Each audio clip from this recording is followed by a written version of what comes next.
Hi everyone, thanks for joining us this evening. We're coming to you live from the Modiphius office in London.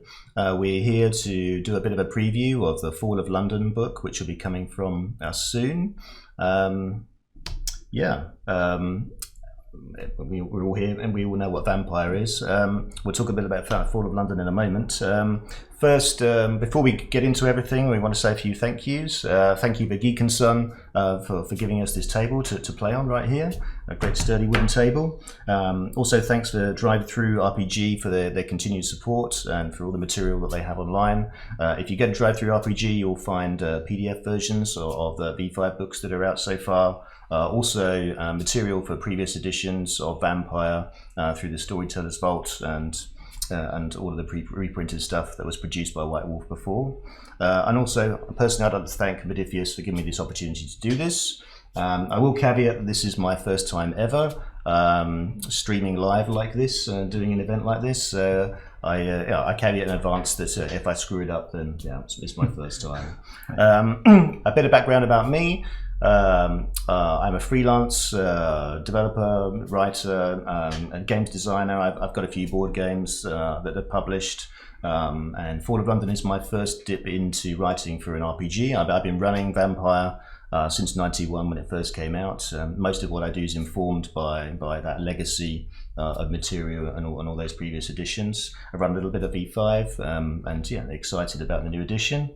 I'm also involved in the Vito's card game, the Vampire the Eternal Struggle card game, originally published by Wizards, then White Wolf, and now recently republished by Black Chantry Productions. But enough about me. If you guys want to say a bit about yourselves as well. Well, my name is Matt Tim. I'm the line manager for Vampire here at Modiphius, and it's also my first time streaming live, so we'll see how we're doing. Also, English is not my native language, so I ask for forgiveness for any mistakes I may make. Hopefully none, but I'll try my best. And I've been overseeing this. By the way, the book will be out in early next year, so we're very happy about that. All of you probably have seen the cover already. So yeah, here for those that haven't, I think there you go. That's the cover of the book. It's probably got blurred on the screen. Possibly. There's a cover there. Yeah. Anyway, so yeah, that's I've been working on this project since the beginning of this year, and I hope we'll turn out some really great products. And I think that's it for me. Okay. I'm Andy Peregrine. I'm one of the writers on Fall of London. I'm a freelance role-playing writer, sort of in my spare time-ish. I usually work in the theatre. I used to write my Vampire experience, goes back same like Mike, way back to finding this green book in the local game shop and being blown away by it. I used to run the UK Camarilla many years ago. I still have so many London friends. I've also dabbled in that, yeah. So many of my London friends are people I got to know through that. It's a great organisation. Yes, and it's really great for somebody else to be running Vampire for me. I never get to play. This is brilliant. I'm Juan. I also work here at Modiphius, developer and writer. I work with the board games department and also with the RPG department. I collaborate a lot with my friend Matt. Work together in Vampire. I collaborated with the creation of this story, Fall of London, this book. And I've been a die-hard Vampire player since forever ago, since it first came out. It was a fascinating piece of role-playing game. I loved it since the beginning. I've been playing since then, and I do love B5. And I'm also very, very happy to have someone storytelling this for me today. I'm not storytelling, and that's absolutely wonderful. As Andy, I'm also a theater person, and I work on this on my spare time, and that means a lot of time, actually. Yeah. In my case, I didn't mention when I play. I think I'm the only one here that plays in second edition, not first edition, like you guys. Oh, terrible! But, yeah. So you're like the noob. Yeah, I'm like the noob, right? I started in the mid '90s, not the early '90s. Oh my god! Right. But yeah, I forgot to mention. We'll help you along. Okay, yeah. Thank you very much. We've got some sheets here. They'll figure it out. I think I'll figure it out. I'll see how these dots work, right? Anyway, so yeah. We don't call them dots. Never call them dots. Oh, okay. Yeah, it is a mistake. Okay, so for the benefit of the people that are viewing, Fall of London is a book that's coming from Modiphius soon, a chronicle book focused on a story around the city of London and some of the key figures, key characters from London's past, from the vampire meter plots, specifically Mithras, a venerable elder, a very powerful vampire who's figured in the setting for quite some time. I'm not going to go too much in the detail of the plot because that'll spoil it for you, but yeah, we spent some time putting this together. It's quite an unusual premise in the sense that what we're actually playing, the story is not set now in the modern day, but actually a few years in the past, I think in 2012, the same time the London Olympics is on. A series of events will occur that change the way London is portrayed in the setting. It goes from being a pretty typical vampire city to being a very atypical vampire city, thanks to not just the machinations of vampires, but also the arrival of the Second Inquisition, which is a new concept for Vampire 5th edition. Where the mortal world has become much more aware of vampires and decides to do something about them. This story is also quite unusual in the way that the player characters are constructed and set up. In a typical game of Vampire, you would probably discuss between yourselves as a group who you want to play, build your own characters, and come up between you with your own character backgrounds and narrative reasons for why you're a vampire, and to run through your preludes and identify who your sires are, and do a bit of background work like that to sort of lock in who you are and where you start in the story. This story is very unusual in that the characters to begin with have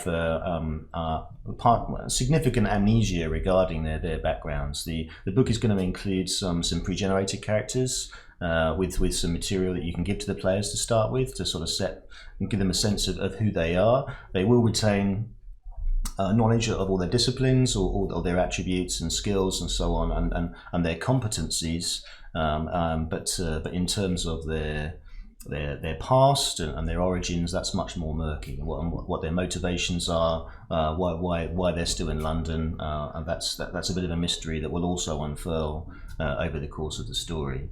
There is a lot more material that's there to begin with for the storyteller's eyes, which will slowly be revealed to the players as we go along. Although we should probably say you still can play your own characters with this. Oh yeah, of course, it's just a lot easier if you use these. But you woven into the stories. You can sort of that material can inspire you to still create your own characters and go through that same process, as long as you, as a group, you're all agreed about doing that. Okay.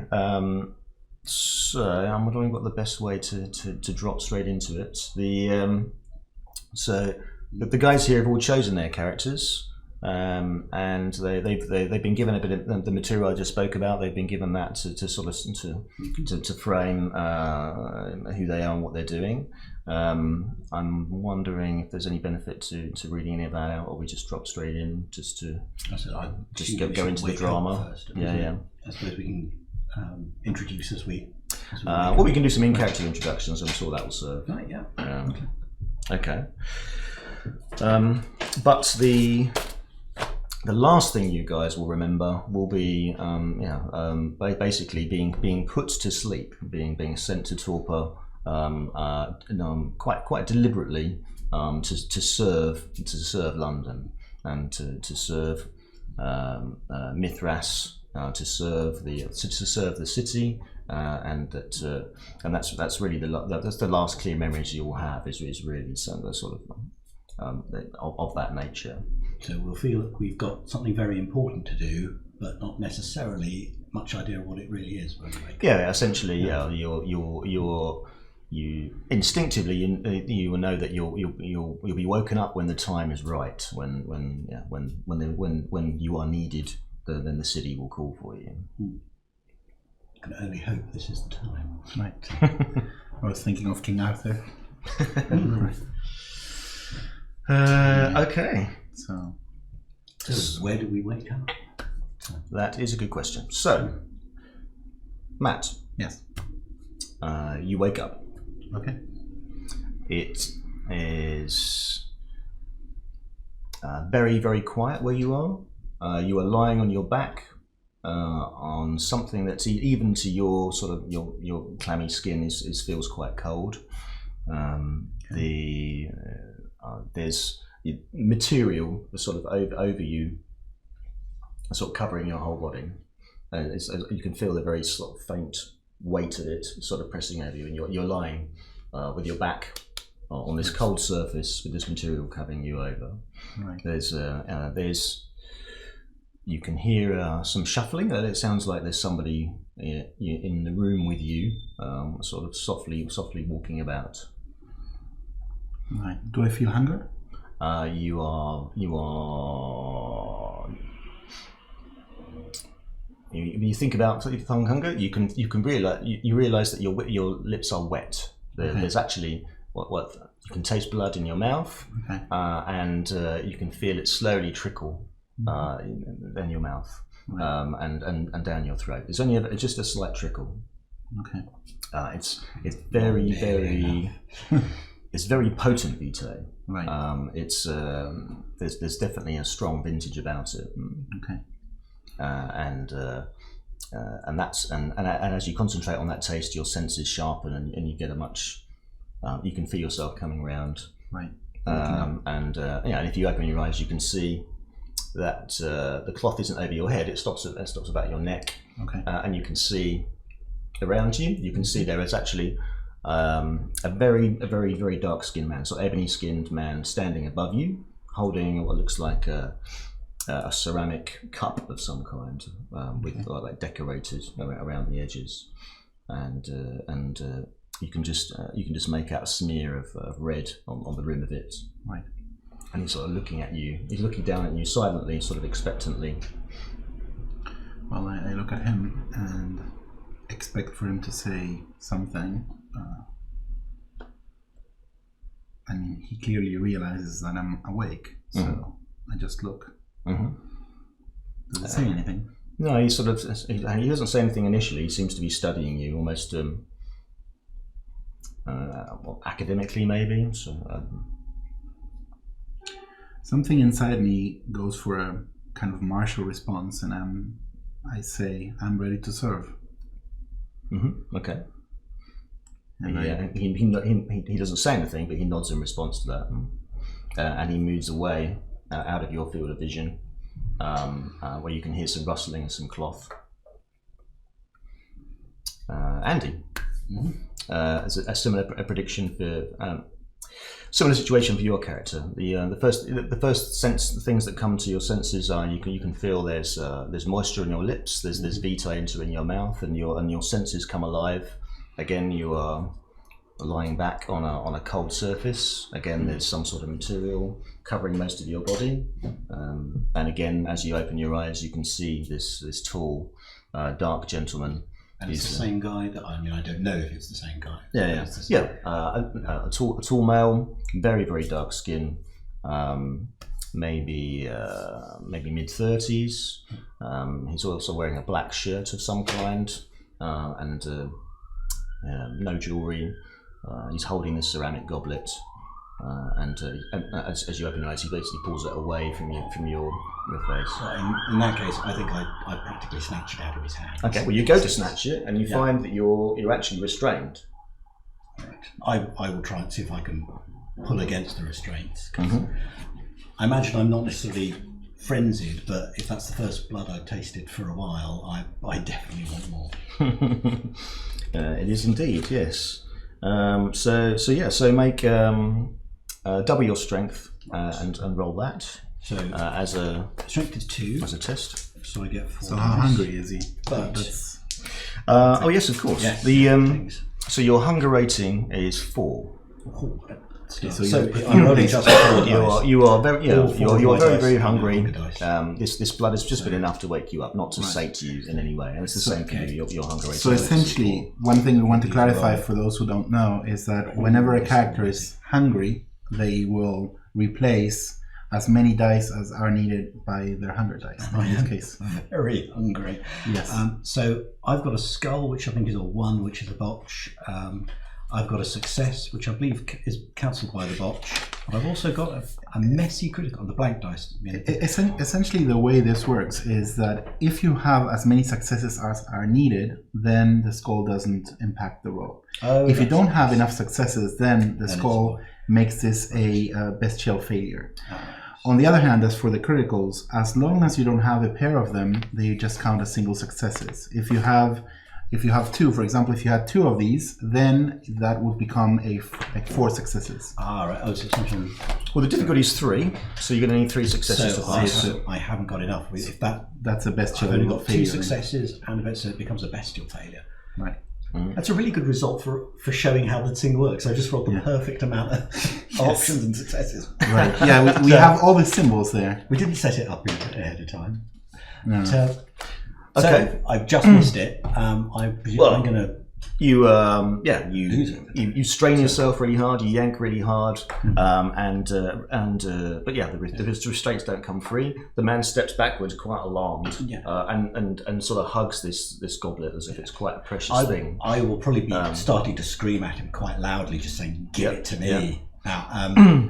And spitting curses that if I have very little memory of what I remember, I am naming all manner of strange demons, gods, and witches that I have no idea what they mean, but they're just coming out of my mouth as I yell at him and screech at him to give me the blood. He shakes his head, and he looks. That's not good enough. Obviously, you can hear all this from just across the room. Am I restrained as well? You can turn your head and you can sort of see this table. Do I feel that I'm restrained as well? Yep. It's around your wrists and around your ankles. Okay. There's some sort of it doesn't make me very happy. It's and you can also see a third table as well, where also someone seems to be laid out in a similar fashion, and a good opportunity to describe what you look like. Okay. So I've got. No, you don't have it. Oh, you've taken this away. Yes. So my character is Alice. I believe that's the thing I can remember. Well, just a physical description. Yeah. It's a woman in her 20s, I think. Quite dark haired, long, quite curly, dark hair, dark features, dark eyes. Very much the sort of quintessential witch look sort of thing. From sort of 1940s horror films, and which means generally because of that, her rage is quite palpable, and she's snarling with her eyebrows. I think her whole face is contorted into just rage and desire for the blood at the moment. Yeah, I mean you can not feel a very attractive look at all. The beast, the thing inside of you that hungers for blood is sort of rising. And because of my failure, I'm not making any effort to control that. I'm probably where I'm straining at these manacles. I haven't even noted what they're made of, but it may even be cutting into my arms a little bit. That is going to be the net result of your bestial failure. Is you'll end up you'll damage yourself from just you trying. The futility of it is not bothering me because I am so focused now on. So you can take a superficial damage for that. So just a one-off. Okay, yeah, he backs away and gives you a wide berth and is making his way round to the third table, where there is another lady laid out under cloth, and both of you can watch as he applies the goblet to her lips, and she wakes up as well. I'm giving you a look of seething jealousy. Like I could kill you just for getting there. How dare you get that's mine? How dare you take it from me? A similar thing happens. The first thing you sense is the blood in your mouth and the cold surface that you're lying against. And as you come round, you can see there's some sort of cloth draped over you, you're in this room with these. You can see these 2 other tables and these 2 other people lying there. This dark fellow standing over you, who's not saying very much, looking quite pensive, and keeps sort of glancing sideways at her. I hear the screaming. Your ears are filled with the noise that she's making. Yeah, I tried to stand. It's like a low. I tried to stand first. But it's some dignity in stand. It's same issues. Yeah, you're around your your wrists and your ankles, you are strapped to this table. And I could sit up. If it's ankles and wrists, wouldn't be too much of a hassle. Yes, that's fine. But check the things are bounding me. Look at the guy. Please, darling, release me, please. He's still distracted by what she's doing. No, release me! All in good time, he says. When she calms down, he looks a little bit nervous.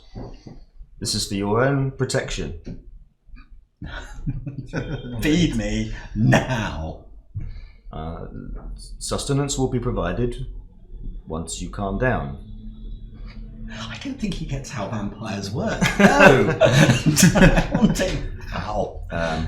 He does seem genuinely like pensive and almost contrite. I'm very, very sorry about Can this I situation. make a roll of some form to try and calm myself down? Because I think something in the back of my mind is going to go, if you don't calm down, you're not going to get what you want. And I'm actually going to say something as well. I'm going to just shout, calm down. That always works. Yeah, of course. I suppose I'm just being hysterical. Is that what you're saying? No, I'm just saying, calm down. What do I roll for that? Try and... I would say, given the circumstances, and I would say if you spend a willpower point, then you can basically. I think yourself right it's down. worth me because it's either getting blood or not getting blood. So I'm spending the willpower in that case.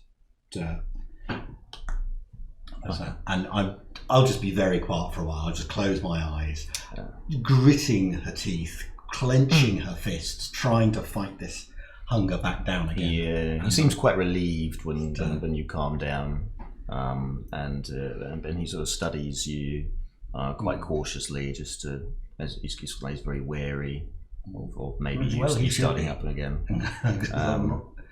As an opportunity to sort of get a better sense of where you are. It's a room maybe about the size of this room here. Very plain sort of breeze blocks all around the walls. A concrete floor, concrete ceiling, just a very simple electric bulb in the ceiling. There seems to be only one exit, a large metal door in one of the walls, which is ajar at the moment, very thick, with some sort of locking mechanism, which looks like works from the outside, not the inside. And yeah, there's very little decoration. There's no windows.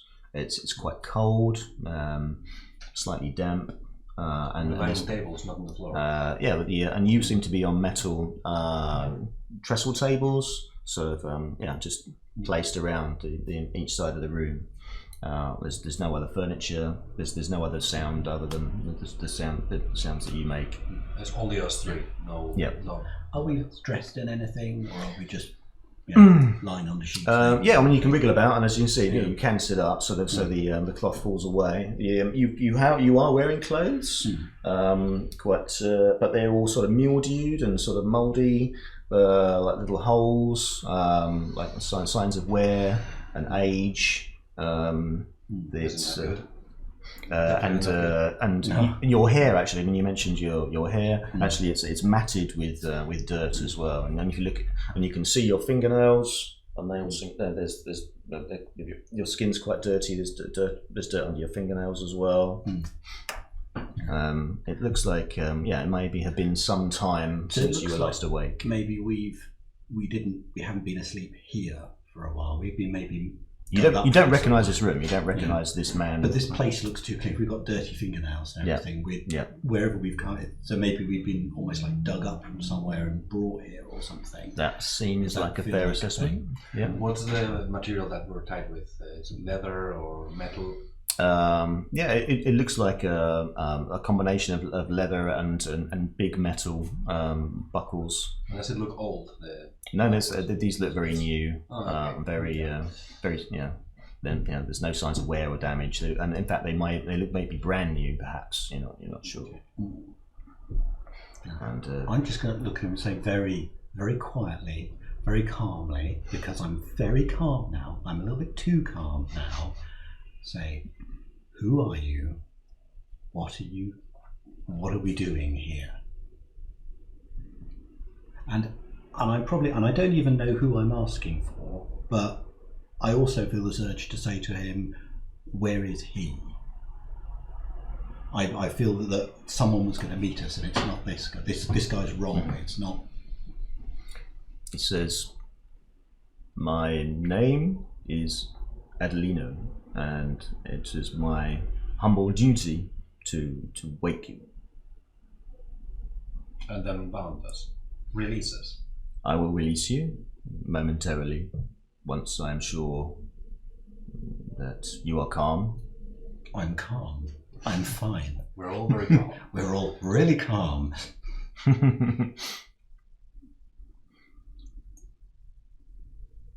We are calm, I say as well, after a few seconds. You're the only one that sounds convincingly calm.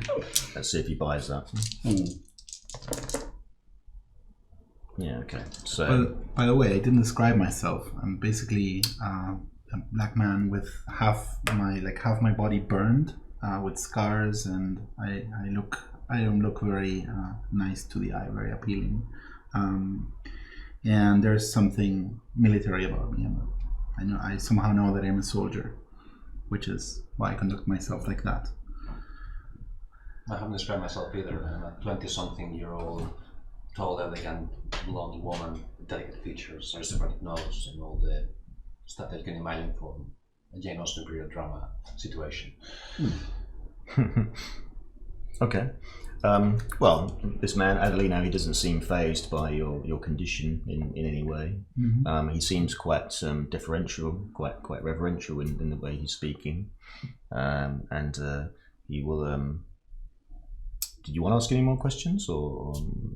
Where's the food you mentioned?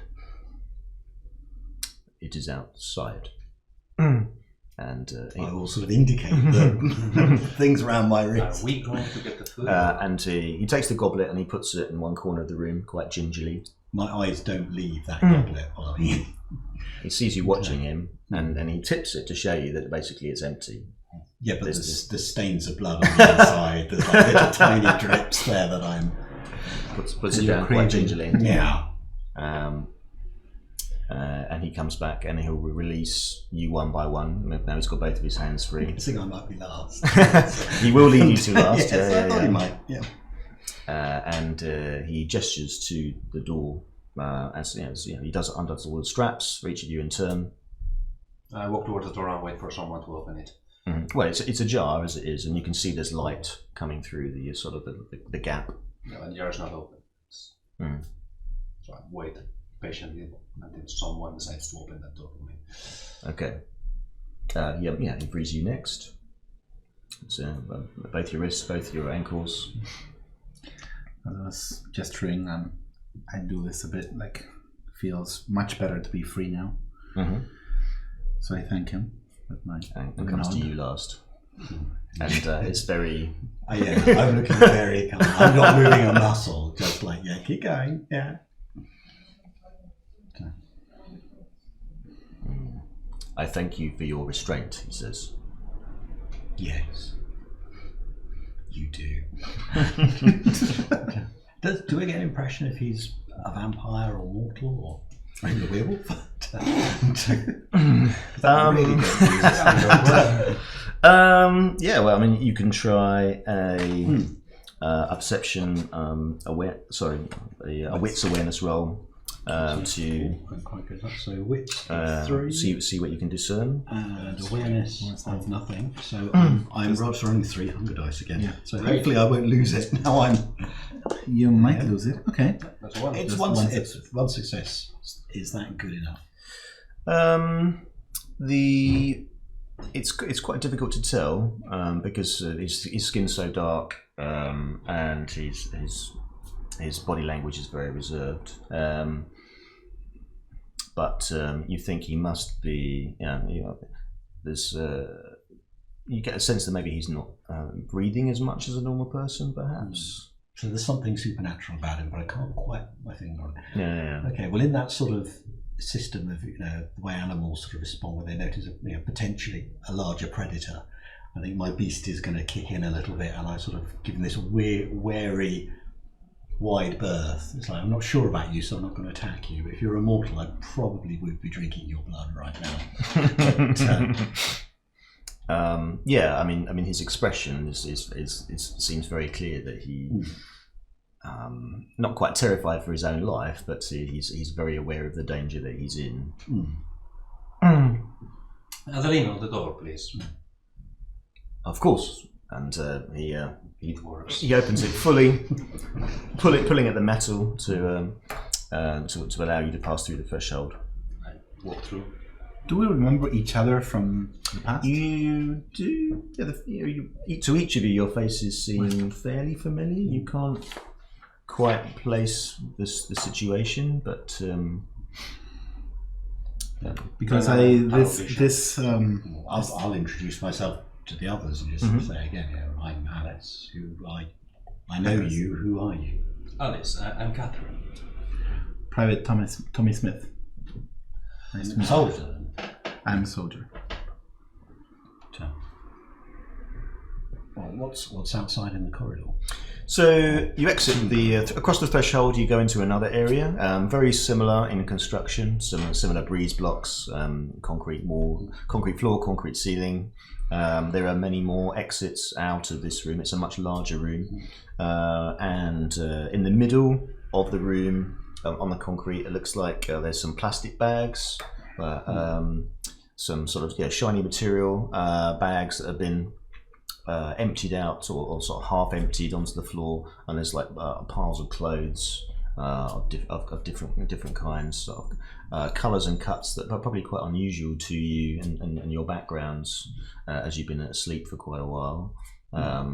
But quite a wide variety of different clothes, just strewn on the floor. Okay, but I can't eat clothes. Yeah.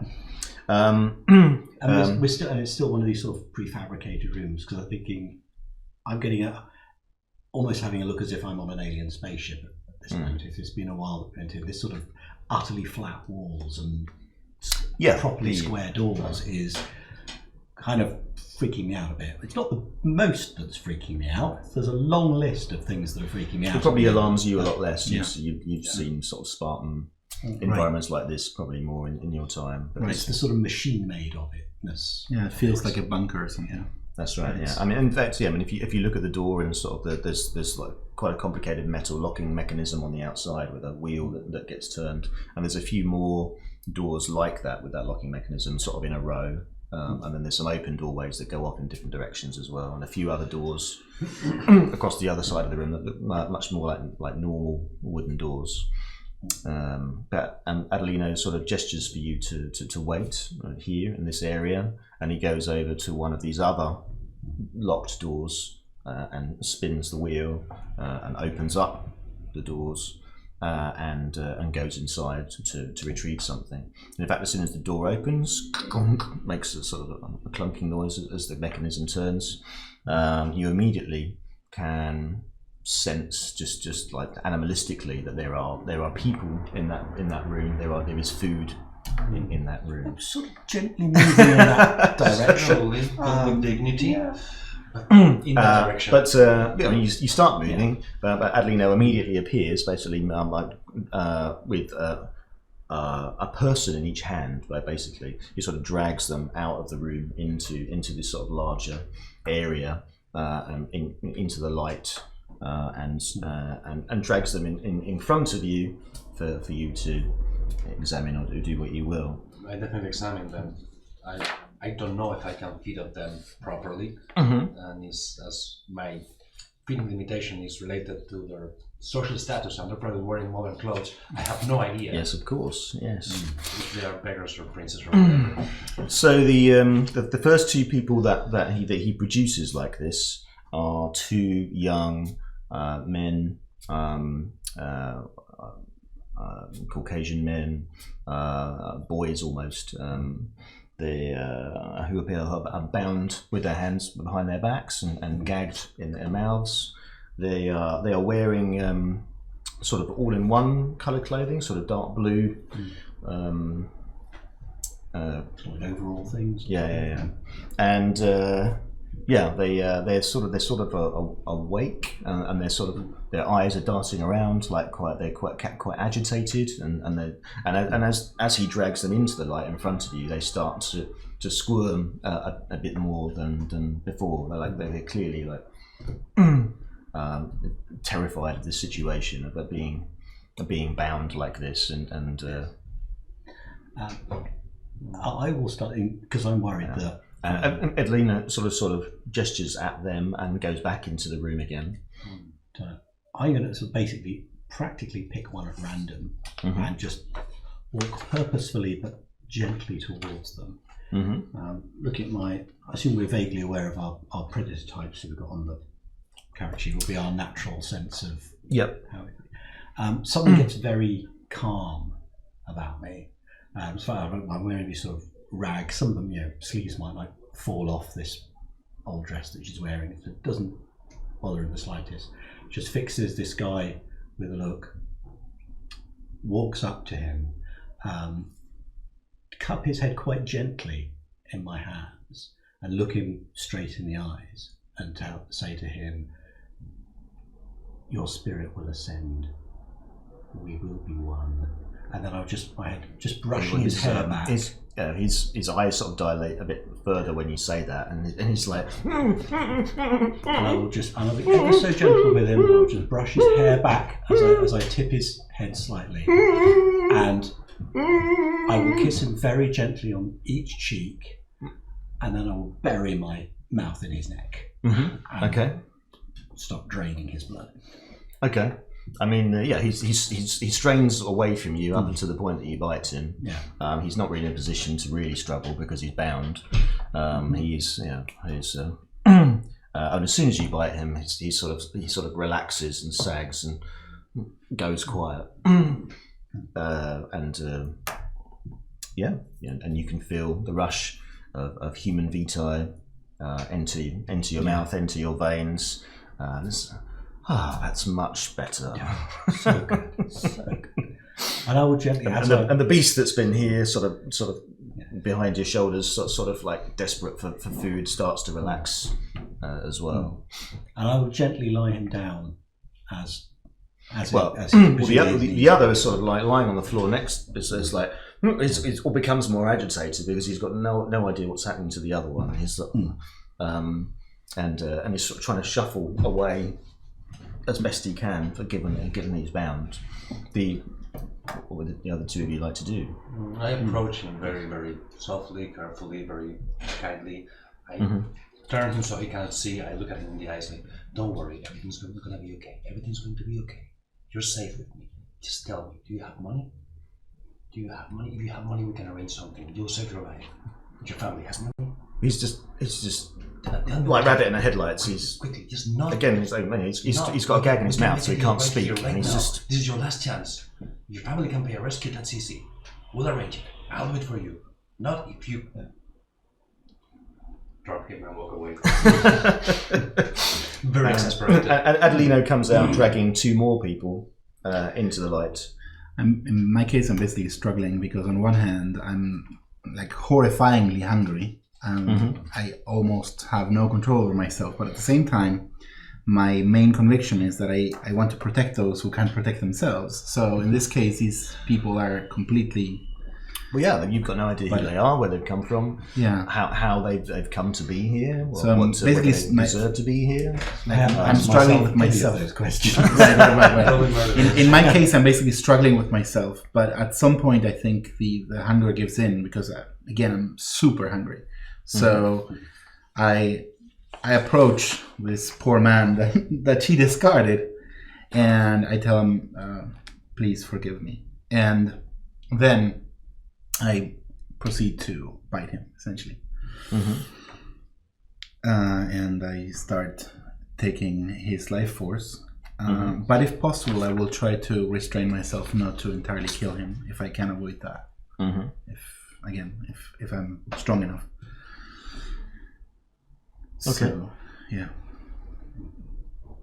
So again, you're as you discard this man, this young man, then Tommy basically just dives straight in. After saying, please forgive me. He's just having the leftovers. Well, I have to Sorry, yeah. make do with what I have. I choose one at random. Then the two new ones are both boys.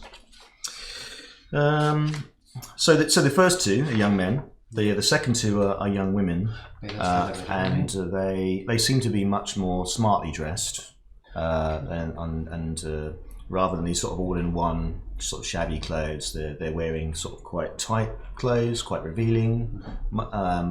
In fact, shockingly revealing. From where you come from, no woman would dream to dress like this, even on the streets as a prostitute. No, probably in the nightgowns. When we go to sleep. I approach one very excited and very happy. I just hug her with passion, press my body against her, and then bite without saying a single word. I just enjoy myself. Okay. So I serve it, basically.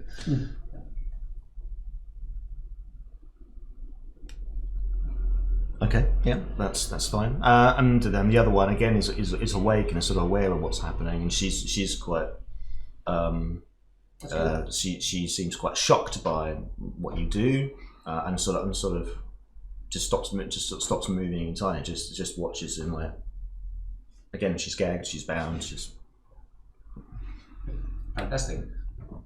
And Adelino goes into the room and comes back again with two more people, and these look like much older men with beards, very shabby clothes, and there's a waft of like human smell, sweat, dirt, age, sort of comes with them, and he drags them out, and they're bound and gagged as well, but they don't seem to be as awake as the others. I switch to the other woman so I can breathe properly without killing either of them. I'm just draining my guy dry. It's just all the way now. I don't think I can stop until there's nothing left. Okay, well, there is no need to drain them completely to reduce your hunger to 1. You can go from 4 to 1. By drinking from these vessels. Cool. Is there? Yeah, the only way to reduce it less to 0 would be to kill them. That's not necessary. Yes. But yeah, I mean that's up to you. I mean, what's humanity? Where are we? 6. Okay, so yeah, I don't think you would consciously make that decision to kill them for no reason. So gradually, it's like, and I get lost in the sort of fugue of our, as far as I'm concerned, our souls are coming together. I am accepting his sacrifice, but after a while, I will. A part of my humanity will register just not to take that last bit, and I will just relax him lying down there. And it's the same. It's the same for all three of you. It's the same consideration. You can become quite full, and there's no need to kill them. No reason to kill them. And I would hope you wouldn't. No, there's no. Actually stated I didn't want to. Then I shall pause for a moment, offering prayers of thanks to him for his sacrifice. Okay. But, even though I haven't actually killed him, it's still a. And those that you feed from are visibly much paler than before, much more sluggish in their movements after you've finished. And the other woman who's you've not fed from is again, she's just sort of looks between, just in like shock. She's just clearly having difficulty processing what she's seeing. I'll come back for you later, dear. And her eyes widen slightly at that, but she just huddles herself basically against the floor and appears to start crying. Yeah, I'm not bothered by any of them. I think now I've had my fill, I'm fine. What I will do is I'll go back to these piles of clothes, see, because I suspect now all that movement, whatever I was wearing, an unrecognisable dress will probably mostly fallen apart, and I'll see if there's anything that fits me. Adelino's been watching all this from the side of the room, deliberately not interfering. He's picked up the goblet again. He's got it with him, and he will gesture to one of the other doors and will say, "You may wash yourselves. You may clean yourselves if you wish." Sounds a fair idea. And through the door that he points, there is a basin, a shower, some towels. Cool. Well, I shall pick out something to wear. I'm not really bothered. Probably like a big jumper and a skirt or something, and quite plain and quite buttoned up. I'm not used to showing much off or anything. But ironically, having collected those and seeing that the shower is there, I'll just as I go through, I'll just tear these bits of dress off me and utterly unbothered about being naked in any way. Just strip the bits out, just walk away. Yeah, I mean, what you're currently wearing is really just falling apart. So as you pull at it, it just crumbles away. That doesn't take much doing. So I'll put the clothes I've picked on my neatly, and then I'll just dive in the shower. Okay. I'm going to shower first before picking the clothes. But do the shower mechanism, given that we've been sleeping for so long, do we recognize how it works? Is it like it used to be, or is it a more modern setup? No, it's quite a mechanical system. Okay. You just you go into a tiled area, and there's a knob on the wall. Okay, there's a faucet. Old fashioned. Okay. I know how to. For me, it's a bit alien, but I look at them while I try to take off my clothes properly, deliberately, even if it falls apart. I try. When I see what they do, I approach the shower and try myself. There's also a mirror as well, so you can study yourselves and sort of compose yourselves. Right. In my case, I'm thinking that probably the water of the shower washes away the clothes as they fall apart, or I just tear them apart as they have done. And I look at myself, my face, half scarred. It is as you remember, but slightly less dirty now. Right. The clothes, it's quite a motley assortment of different skirts, trousers, shirts, blouses, jackets. They have a bit of a rummage. I go to the palace. It seems Masquerade to help me. The material doesn't seem like it's new, but some of it's quite good quality, some of it less so. Different colours. You can sort of find the stuff that fits you. I definitely ask Adelino to help me to find clothes for someone of my stature, because I don't know what's what there. He'll help you find the best that you can. There's nothing here that's of the quality you would prefer, but you just have to do. I don't know if there's anything in this era of the quality I would prefer, but I'm spectacularly unbothered. I think she's just finding just a reasonably plain blouse, a standard woolly jumper, a long skirt, and all of the sort of quite plain colours like browns or dark colours.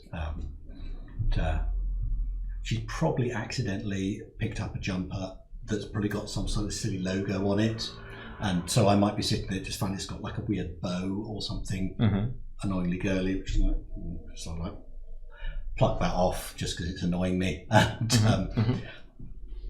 But I'm not bothered, and I'll sit there sort of trying to pick the remaining dirt out of my fingers, because I've showered properly, but I'm not too worried about how's my hair or anything like that. It's I've got clean, and I'm just dealing with the rest of bits and pieces. Okay. Oh, and probably find some shoes that are undoubtedly flat shoes, like some sort of Okay. or ballet shoes or something.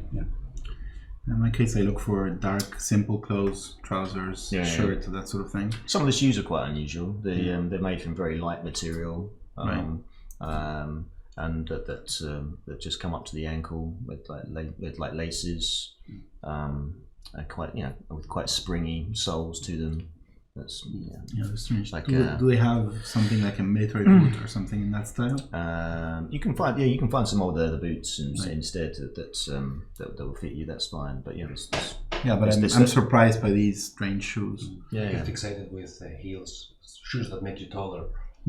That's important. I get fixated with that. That's important. That's something I need. Well, in the pile there are some shoes with very high heels, that come down right to a point almost. I thought one of those was a hat actually, so I'll be a little bit confused. Oh right. Oh yeah, no, that is a shoe, isn't it? I see the world from my perspective, and I like it.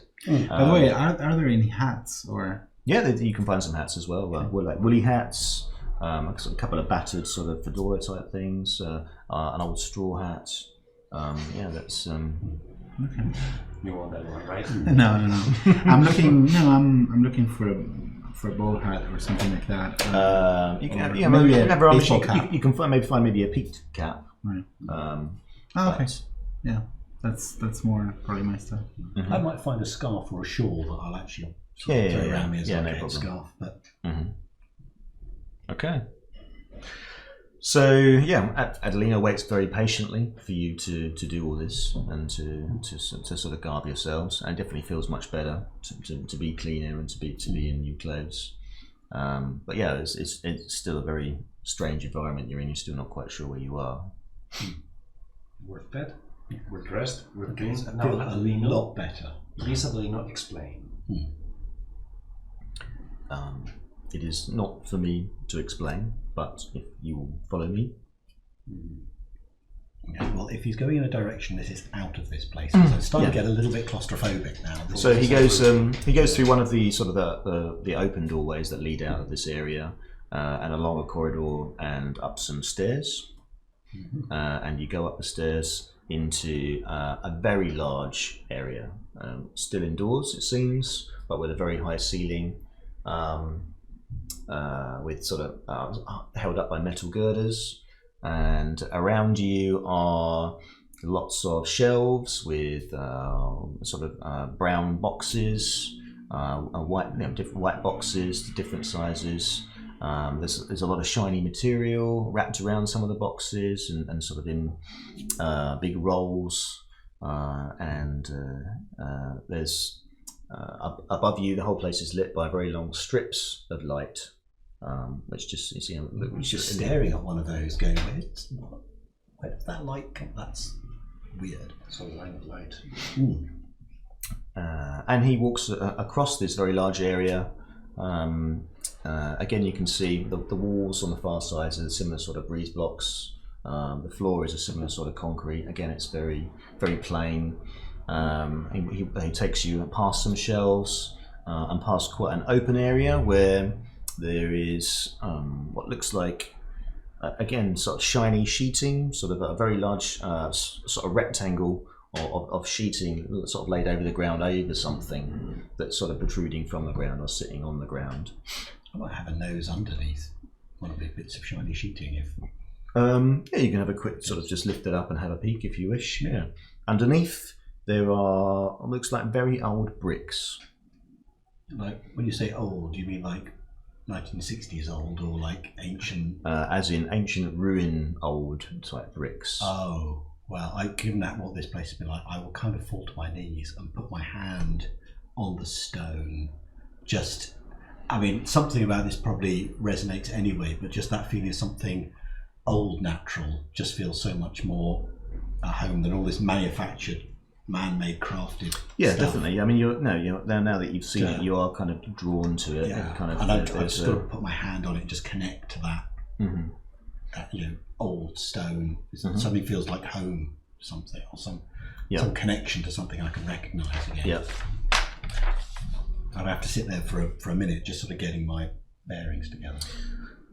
Do you have academics or occult? I think you do. I have occult. So you could make a roll of your choice on either skill and intelligence. Difficulty 3 to see what. So I've got So I've got 1 hunger dice still, haven't I? Yep. So I've got 4 in occult, so I'm adding another 3 dice, and intelligence. You say so. Yep. I have another 3 dice for that. So that's. If witchcraft should apply, you would have 1 more die. Will witchcraft apply as a specialty to occult? Not in this case. 5 on a critical. That's pretty good. Yeah, I know my witchcraft. So 7. that's So I've got 7 successes. 3 normal successes, 2 nothings, and I've doubled up the. So critical. as we mentioned before, whenever these like doubles come up together, when we have 2 of them, they multiply and become 4 successes. So in this case, it's 4 plus 3, 7. So I put a hand out and go, this is granite. It was carved in 1875 by a guy called Bob. Well, you can you pull up this sheeting a bit more so you can see a bit more of it, and you can see that the start. It looks like there's some base of some pillars as well here, and these bricks are sort of cemented together with these pillars sort of placed periodically.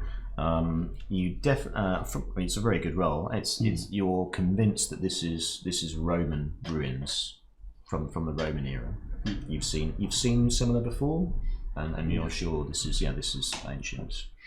So at that point, if this is reasonable for me to do so, I think given how good that roll is, I again don't entirely remember everything about it. Yeah. But the word Mithras comes barreling into my mind. Yeah, you could. I think it's fair to make that connection. Yeah, the city of London, serving the city's ruler, who was Mithras. Mithras was from Rome. Roman things were important to him.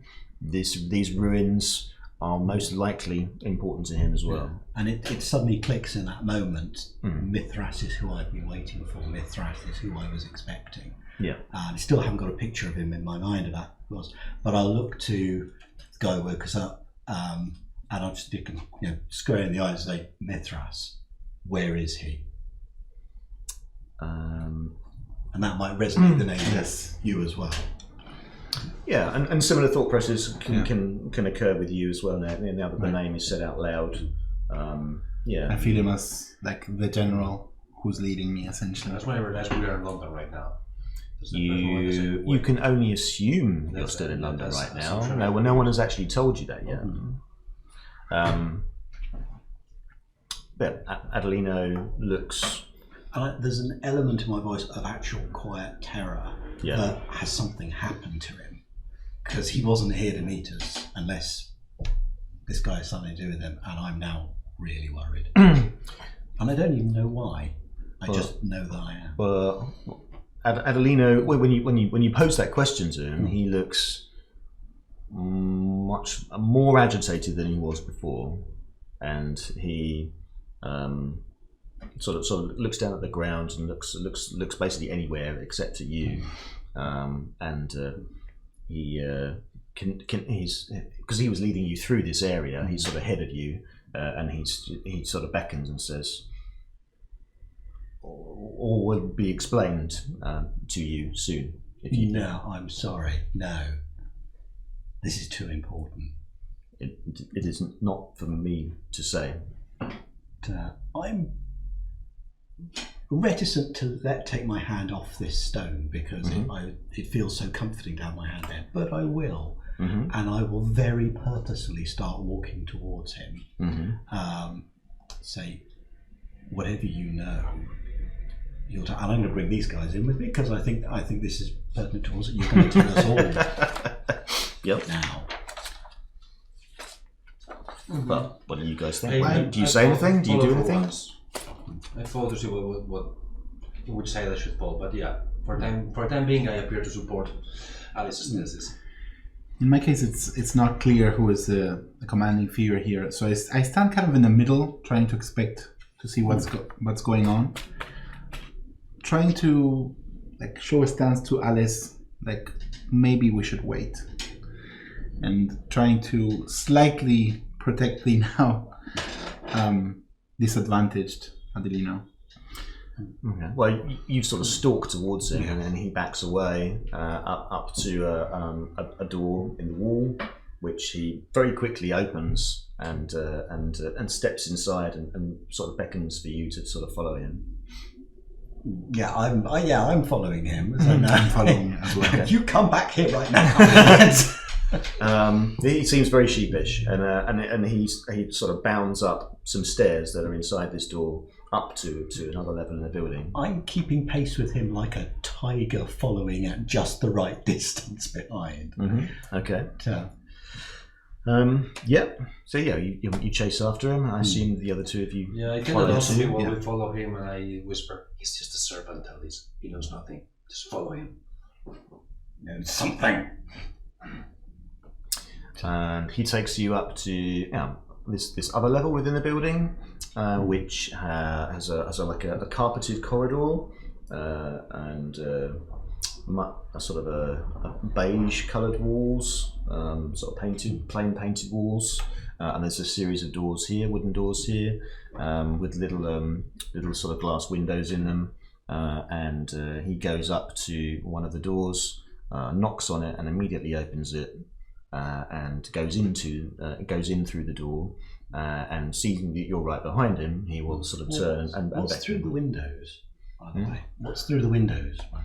They're just very tiny sort of glass windows about this big with what looks like some sort of black lattice work in the windows. Can we see through them? Yeah, you can sort of see through. I mean, the door that's immediately at the top of the stairs, the first one that you would look through, you can see is basically dark inside. You can't see really what's inside. There's no lights. Take advantage of his supposed to go first. Yeah, and he's chosen basically one door up in that direction to go through. Yeah, there's nothing else to see through. And you can see at the end of this corridor there is a door at the end as well with a sort of a green square placed on the door that says "Fire Exit." Well, I'm not going to go where there's fire. I am not comfortable with that concept at all. If you label a door with the word fire, that's clearly a door you don't want to go through. It says fire on I'm it. very confused and upset about that. Anyway, you're not distracting me from the NPC. I want this guy. I'm not going to... Yes, we see. See, yeah. So, I'm going to go through the door he was going through in that case. Okay. So you go into this room. Do the two of you immediately follow, or Yes, are you going to hang back? I follow first. She's looking through. She's looking through the window. Yeah. Take advantage of it. Well, I was sort of having a glance through. I was wondering if there was something that might distract me from it, but I think we can't see through. I'm just... It's not distracting enough. Yeah. Well, fire exit. That's a lot. I'm following him as well. Yeah. Okay.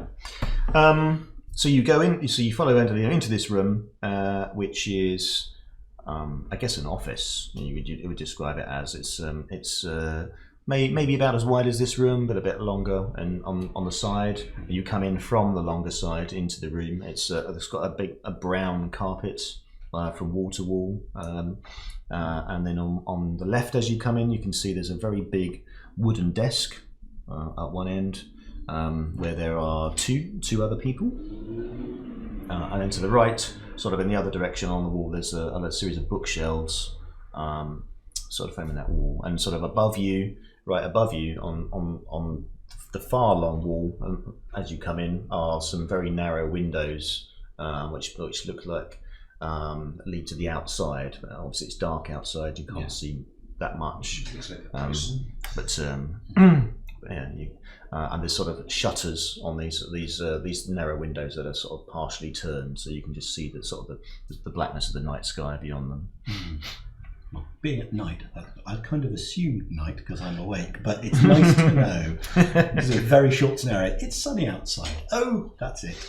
So, what I might like to do, if only to use a bit of discipline, can I make use of my Auspex ability, Sense the Unseen? Yes, you can do that. Particularly as you're talking about these other people that are in the room, and Yeah. hopefully that might give you some clues about about who they are and what's going on with those. So it's Auspex or Resolve plus Auspex. So I'm going to go with... Basically, that depends on whether you're using it actively or passively. Oh, right. Fair enough. So this will be an active one, I guess. Right. So Wits is the one. So I get... Clear the dice tray again. So still on 1 hunger. So I add my Wits is 3, so I build that up to 3 with those two, and then it's my Auspex, which I only have 1 in, so that's another one of those. And then I just roll that die and see what Isn't that Against the entity. All right. So let's see what we get. Right. Oh, well, there's 3 successes there. Okay, that's pretty good. I don't know if I do a general one. It seems to say it's a bit more specific as trying to look at one person, but if I can get a general sense of the room, and perhaps if there are any wards or magical aspects to it. Yeah, let's see the specs thing. Yeah, that's fine.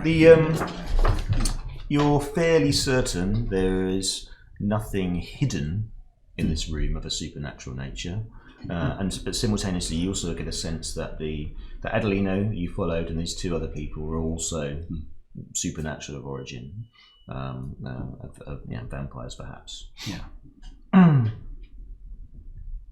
The Adelino, you already know. Of the 2 others, one is he was sitting behind the desk in sort of a plush leather chair, and he stands up as you come into the room.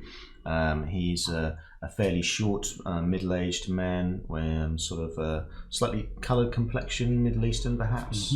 Very short, dark hair. He's wearing a suit, a jacket and matching jacket and trousers, and a cravat around his neck. He's got a couple of rings on his fingers. There's a glint of a watch on his wrist. Some sort of timepiece, and he's wearing leather shoes, and he seems very very excited to see you as you come into the room. The fellow to his right, who's standing, sort of lounging beside the desk, sort of leaning one hand on the desk, is a taller Caucasian guy, sort of the dirty blonde hair, a sort of blue trousers, leather boots, a jacket made of sort of shiny green material that sort of puffs up around him, and sort of which is open at the front with some sort of picture on a shirt on his torso underneath, and he sort of looks you up and down much more appraisingly, much more sort of skeptically than the other 2. But yeah, the man behind the desk, he comes round from the desk and before we can get all the way around the desk, I will just sort of look at him, generally addressing all 3 of them. Yeah. But reiterate the question I did ask some time ago: where is Mithras? Well, the man has started coming around the desk and sort of stops when you say that. He says, perhaps introductions first. I think a slightly intimidating step forward, but I'm listening. And you are? And he bows. Okay. That's a good start. And then he, after bowing, he takes a step forward and offers his hand for a handshake. I should take his hand. Okay. And I'll shake his hand as well. For mine to be kissed. And he will. Just brush his lips very lightly on your knuckles. My name is Darius Shirazi. Does it ring any bells with us at all? You will not know me, but I am a chronicler of this great city, and its great lord Mithras. I will look at him. I say, and it is my great regret to inform you that the great lord is no longer with us. Wow. I think that hits me like a hammer, and I don't know why. I think I'm going to sink to my knees. I nearly faint. And yeah, he seems quite grave and quite genuinely solemn about about this proclamation. Adelino also sort of bows his head at that, and the other guy sort of just looks at his nails.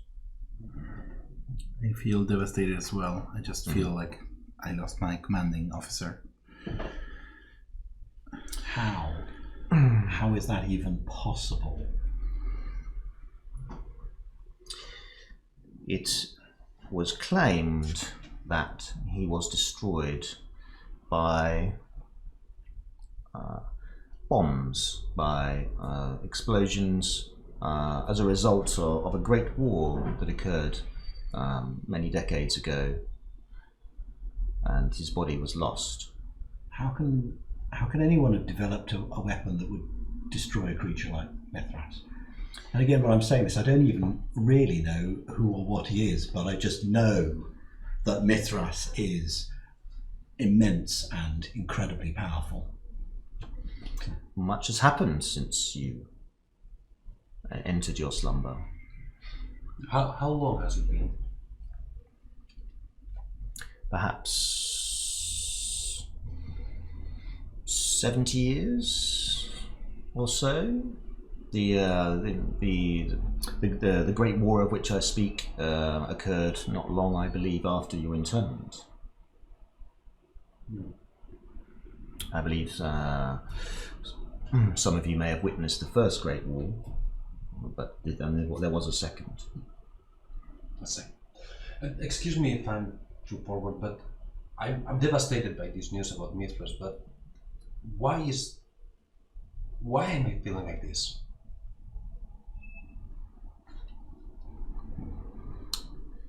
Well, it is grave news to receive. I understand that you dedicated your lives to him and to the cult. I just wanted to hear it out loud. But the cult survives. We will ensure his memory. We will continue his work.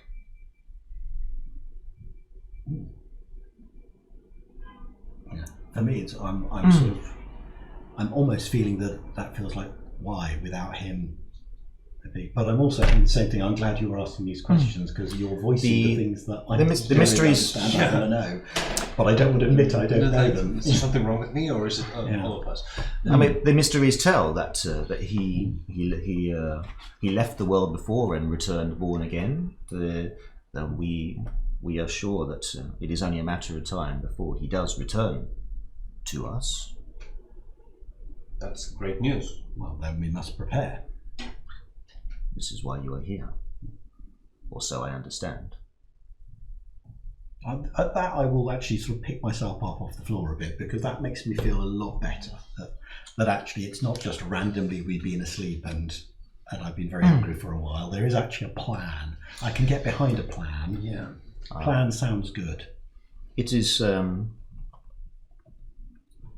for me to say that the cult of our great Lord and Master is not what it was, but it is our hope that in finding you and in waking you, you can perhaps help us restore it to at least some of its former glory. How many members exactly do we have now? I am not able to tell you this. The cult has always worked in a secretive manner.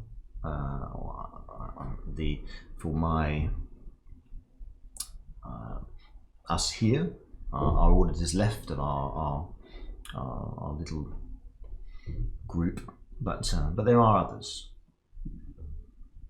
So I can assume they're not. And the other guy doesn't talk. He's only being rude all the time. He's not being rude. He's just staring at his nails. He seems maybe less committed to proceedings than the other two. And actually, he makes a noise for the first time. He coughs and he points at the desk where there is what looks like an envelope placed on the desk. And Darius, the fellow that was speaking, goes says, "Oh yes, of course," and he turns and retrieves the envelope and we'll give it to you.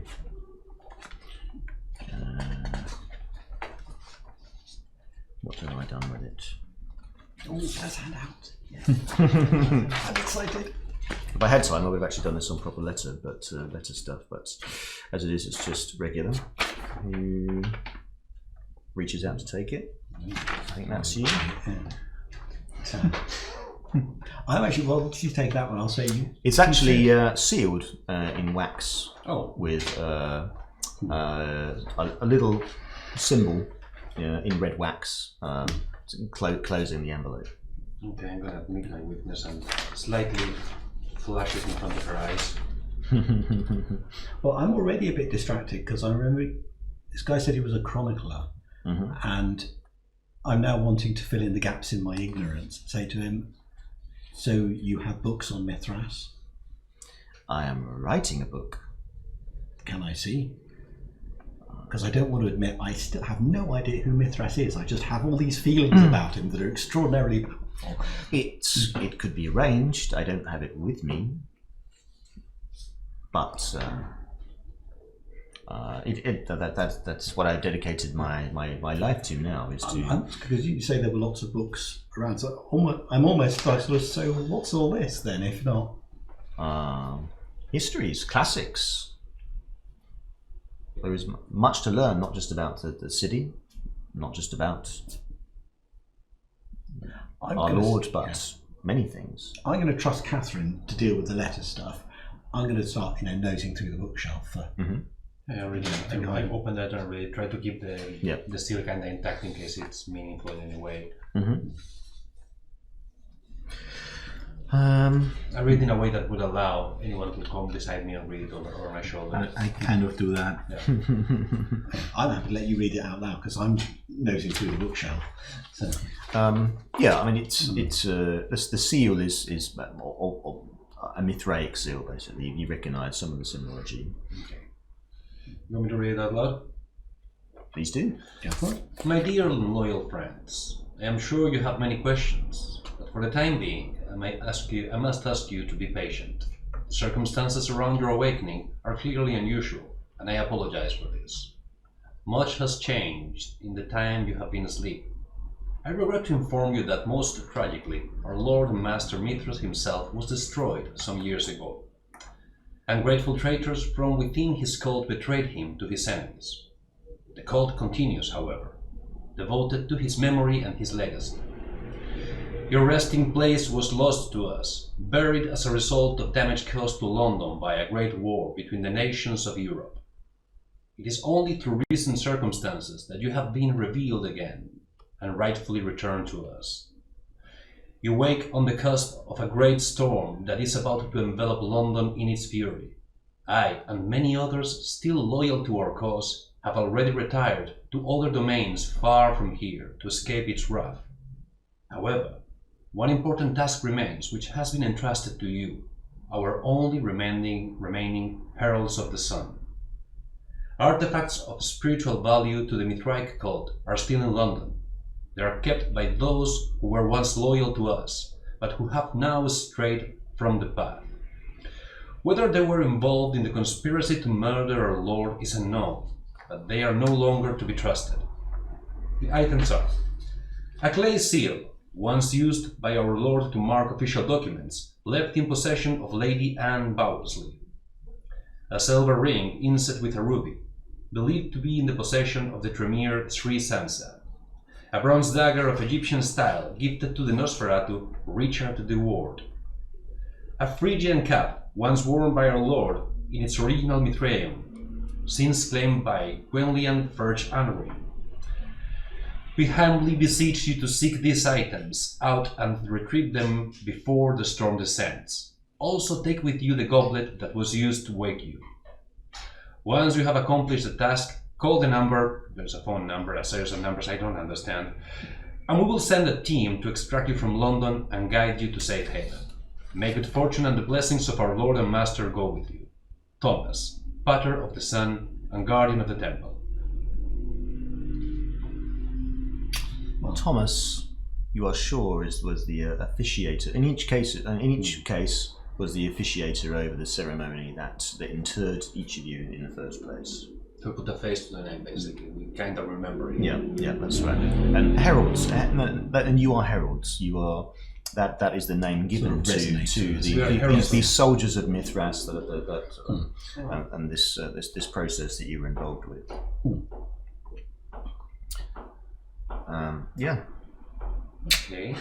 So I would assume that you read that out for the sake of your fellow players. Because also It's up to you. Also, for the sake of my character, who's got a No, I nose. read it out loud in the room. Okay, Like that's making fine. a big thing out of it and stopping everything that was happening.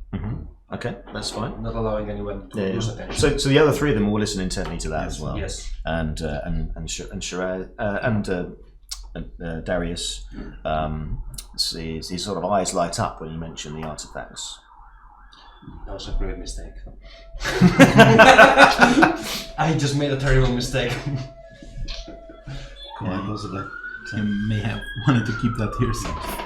But I'm not noticing because I'm already checking it. Every time I pulled off another book and looked through it, and then it's been, okay, that's one I save, I need to look at that. And then the next book, I think exactly the same with, oh, I know, I need to save that one. So I'm gradually piling up books until I realise that actually I'm never going to carry these books anywhere. What the hell am I doing? I've got a pile of about 10 I would books. say that And most of those books on all of the shelves are of interest to you. yeah, And there's scholarship on ancient history that you've never seen before. There's also scholarship of much more recent history that you've missed out on. That's fascinating. I'm running now a calculation of how long it would take me to read all of these. So basically, how long I'm going to be in this room before I do anything else. So tell me, according to this letter, most of the members of our cult betrayed us. Is that Not. correct? Darius responds. It says not all, but some. So our numbers are becoming a negative number right now. We the cult are sure that the destruction of our master was no accident. And it would be fair to assume that those who betrayed the cult would be interested in seeing us dying as well, facing our final destiny. It is possible. Reassuring.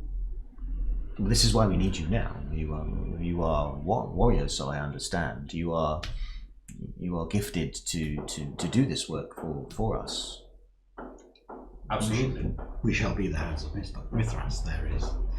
No question. I just need to finish this book, and then that one, and then maybe that one as well.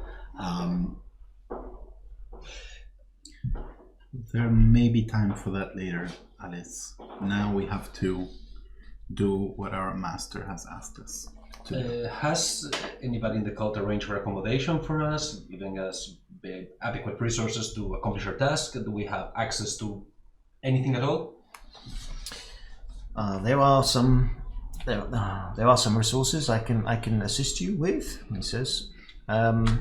He goes back to his desk, and from the drawer of the desk, he pulls out a few items.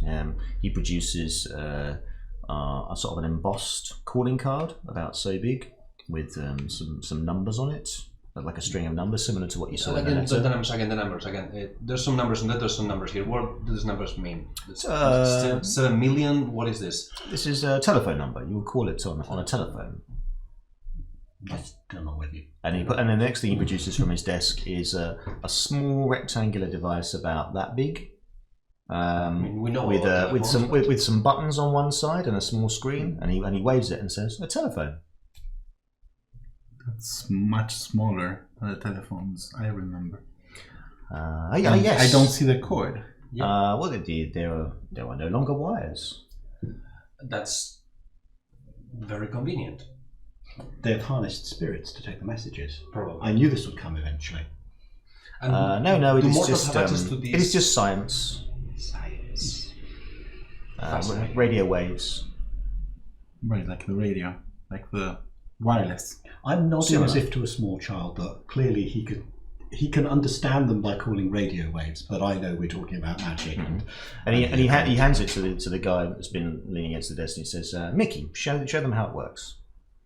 And he sort of and comes over with the thing, and yeah, it's basically got Nokia printed on it, and yeah, it's just a small shiny rectangular thing with a tiny screen and some buttons underneath, 1 to 0, and he basically he punches in a bunch of numbers, and then there's like a noise, and out of his pocket he pulls out another one that's very similar, which is flashing basically, and making this noise. Remarkable. How many of those you have here? So do we have a signal there? I was assuming we were underground. Well, we've got windows now. There's a window. Right. Yeah, basically, yeah. He's just So that's impressive. just stick whatever number you want in here, and it connects to the other end, and you speak like this. That's quite impressive. And Darius waves this calling card and says, "This number is for the court of London. If you wish to make introductions, maybe they can assist you." Keep on taking the cards and the papers from his hand. Queen Anne now rules London. Oh, Queen Anne. And Bowsley, you may have been acquainted with her before. Like many things, I suspect the name is ringing a bell for us, but not necessarily the details. Do we remember those names? But you are unlikely to reach her directly on this number, but her staff will take messages, accept you. So do their names ring a bell for us? Yeah, I think in each of your cases, yeah, that name is it does seem familiar, as a figure from the past. Prominent even when Mithras was ruling London before, and before he went to sleep, she was serving as his seneschal. So we'll have to arrange a meeting with Queen Anne. And where are these other? I assume are these kindred? Sansa, Richard Ward, Lady Anne Bowsley. I imagine some might ring a bell, some might not. We're not. I've heard some of these names before. Oh, but of course, actually, it says that the Nosferatu or the Tremere, so we know that those certainly are. Yeah, we have the names and and some plans. Yes. This one we don't know. This one we know. This one we know. From his drawer, he also produces a roll of something. He sort of hands it over, and he explains this is money, like a thick roll of notes in sort of different denominations, mostly 20s, some 50s. It's fascinating. I started studying. I take one and I started studying it, looking around, looking. I think there's approximately £1,000 there. Spend it as you wish. £1,000. God. That sounds like a lot of money. Yeah. It is significant, but not huge, not greatly so. Yeah, we wouldn't expect less. You look at the money very, very attentively. Try to understand how the notes are built. I'm now just going to assume he's extraordinarily rich to be able to be that dismissive about £1,000. No, it's the opposite. I'm really impressed. Yeah, that's what I mean. This guy's just going to tell you £1,000 is nothing. It's like, in London. Yeah. So, all of you, I'd like you to make a wits and awareness roll, please. Oh, that's going to be great. Okay, so we've got. I'm going to roll. I have 1 hunger and 3 wits, so that's 3 die. That's two. That's pretty good there. My wits is 3, my awareness is nothing, so I'm basically rolling the same thing there. So you've got 2, I've got 2. Exactly the same. He's the one who can save us from this. In my case, I basically have 5 dice, so I'm adding 2 more to this. So Cool. It's all up to you. this roll 2 is... successes isn't bad. Okay, I have 3. 3 in my case. There you go. 3, 2, and 2. Okay, so all of you notice from the corner of your eyes that up on through one of these windows you can see a hint of movement. Something sort of flashes slightly, like just catches the light in a way that you can see is moving to the other side of the window. It's probably the least strange thing I've seen since I wake up here. There's flashy lights. I'll get back to my book. We wouldn't know. Even if they were flashing blue or red, we wouldn't know. Yeah. Do you mention it at all, or we just? I look at the window, like surprised. Yeah. I mean, I think I will look up. I've obviously noticed it, but if nobody else is going, then I'm not going to go. Oh, I'll get back to my book. That's kind of my same assessment. If no one is, So the three of us look. That should mean something. yeah, obviously it's normal to them, but it's weird to us. Well, the fact that you're so obviously looking up, and so they all look up as well,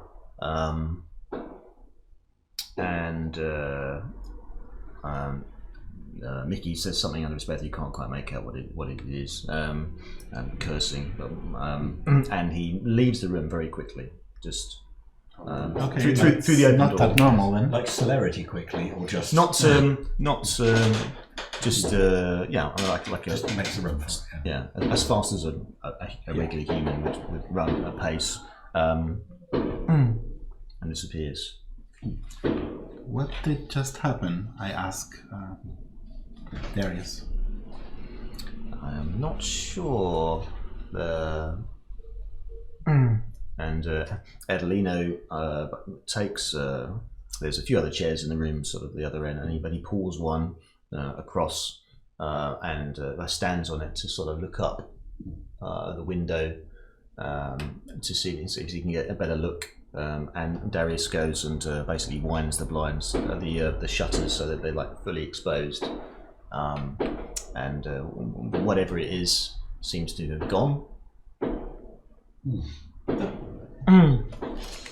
Well, This is all just adding to my reading time while you're doing it. so where are we supposed to sleep during the day? Do you have any arrangements prepared for that for us? I'm back into business. The Adelino and Darius look at each other, and they don't really say anything, but they seem to sort of agree somehow. They both sort of nod slightly, and Darius says, "I think we should leave." Okay. And he goes back to his drawer, and he opens the drawer and starts taking things out of the drawer and putting them in like a little sort of leather satchel that he's got. So about to start shredding papers, right? I'm going to sit a little paralysed deciding which book to bring with me, because I'm guessing I maybe get 2, 3 at the most, but reasonably, but it's going to be a hard choice. I take a quick glance at the table in case they're forgetting any papers that I could snatch without them seeing. And then Adelino leaves the room as well to follow wherever Mickey went. And Darius is like putting stuff in his bag. What would you like to do? In my case, I try to see if there are any knives or guns or anything like that he has in the drawer, because it starts feeling like it might be a dangerous situation. So You think it's time to tool up? Yes. yeah. Well, he seems to have stuffed some sort of papers and maybe some more this money and another one of these phones. Putting in his bag. And like a notebook. But yeah, no weapons. Okay. Are there loose papers on the table? Yes, there's a newspaper sort of folded to one end of the desk. Yeah. Just says Metro and sort of. I ask him directly. You refer to us as warriors, and I know I am one, but I need the tools of my trade for that. Especially if it seems like we're running into a dangerous situation where we may flee from some unknown enemy or something. Yes, there are more preparations to make. Obviously, yes. Mickey, I would hope would connect you, but Okay. let us hope that whatever this is nothing. Okay. And as he says that, you hear the faint sort of sharp report of sort of bang, bang, bang, bang in the background. Right. Gunfire. You certainly would recognise this as Yes. gunfire. We've got bonus sound effects from outside. Yeah. So yeah, we kindly laid on the special effects. Yeah. Right. Yes. So yeah, this kind of the mention of the Great War and all of this kind of makes me remember the trenches of it. Mm-hmm.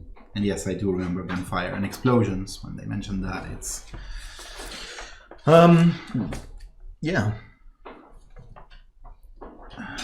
I'm now more urgently And trying to Darius, decide Darius which looks ones. very concerned and sort of speeds up whatever it is that he's doing. I try to help him by holding the bag while he puts things inside. He thanks you, and he closes the bag, and he will go out of the room and out into the corridor and back to the door that you looked through where it was dark. He opens the door and he reaches for a button on the wall, and the light comes on. And there's a bank of screens down one side that you couldn't see where he presses. There's a series. Like a keyboard and some other buttons in a row in front of these little screens, and he taps a few, and these screens spring to life, and you can see images of outside. That is impressive. Moving images. Different views of different, That is amazing. What are these shadow plays? and you can see various scenes in each screen, some of which you can see movement, people appearing on these screens. Miniature cinema. What are these people doing? Well, you can see in one camera there are people with guns advancing, like rifles or something in their hands, advancing in very dark clothes, what looks clearly like armor, approaching from the distance. So like professional And you can soldiers see the flashing of as there's more gunfire, which is matched to you can hear in the distance. I'm beginning to come to the conclusion those guys are not on our side, are they? Right. You seem to be in trouble. And then the way that he looks at the screens makes me think that this is not a recording or something. It's probably happening right now. Also, you can hear the gunshots. Right, You see them. of course. So, yeah. Right. If we need to protect ourselves, we will have to use some sort of weaponry. Is there a back door that's safe to use right now? Where Yes. we go. Yeah. I've now got randomly 2 or 3 books under my arm. I'm not sure if that's the right choice, but it's the only choice I'm going to have to make now. And we're saying, lead on. Where do we go? Darius seems quite seems a little bit distraught, like that. He's quite unsure what he should do. He's sort of looking at these scenes on the camera, sort of like just very concerned, and sort of he's like, no, this can't happen. No. There's too much at stake. We can't rely on him. This is happening, man. Regain your composure. We need to know where to go. He says there is a way out through the basement. Right, let's go. Show us. He's coming with us. Or he's staying there. He's sort of he's just watching the screen, sort of a bit, still a bit a bit sort of wavering. Yeah, sort of what. Through the basement, you say, watch and retreat. Pay attention. Be careful. Be safe. I try to grab his bag while we leave. He'll follow the books. There's information that I need. And he sort of turns and like maybe Eureka moment, and he says, "The goblet." The goblet, of course, the goblet. And that's downstairs when we're awake. No, Adelina brought it up with him into the room. I'll go back and get the goblet. Yeah, It's your thing. it's sitting on the desk. You've been waiting for this moment since we woke up. I will actually dash back. I don't think I'll be able to quite resist getting to that goblet and then just taking a little lick from the remaining blood in it. Can I do my taste for blood sorcery ability? You can indeed. This is where my head explodes. Oh no! You'll taste that blood. Yeah. So resolve and blood sorcery. Now my blood sorcery is 3 and my resolve is 4, so I should be quite good at this. So I've got 7 dice, of which one of those is that? So and 6 there. I 7. Mm-hmm. Oh, there we go. Okay, so that's I think you need to add one far die. worse than it should have been. Not a critical, sadly, but I've got 3 successes out of there, which is hopefully not too bad. You have blood potency too, right? And That should add one dice, I think. does it? Yeah, Yeah. powers. Oh right, so I can roll in another one. Let's roll that one. And that was useful. So never mind. So as well, identify. Well, I can identify if it's more. So how many? critical So how many successes did you get? I've got base 3 in difficulty is total. 3. So 3 you in just total. so you just made it. All right. Okay. So you can tell this is definitely Kindred Vitae, and it's definitely of a much higher blood potency than you. Oh yes. A small fracture of hope remains that maybe, just maybe, this is Mithras's blood. This is a small part of him I've just connected to again.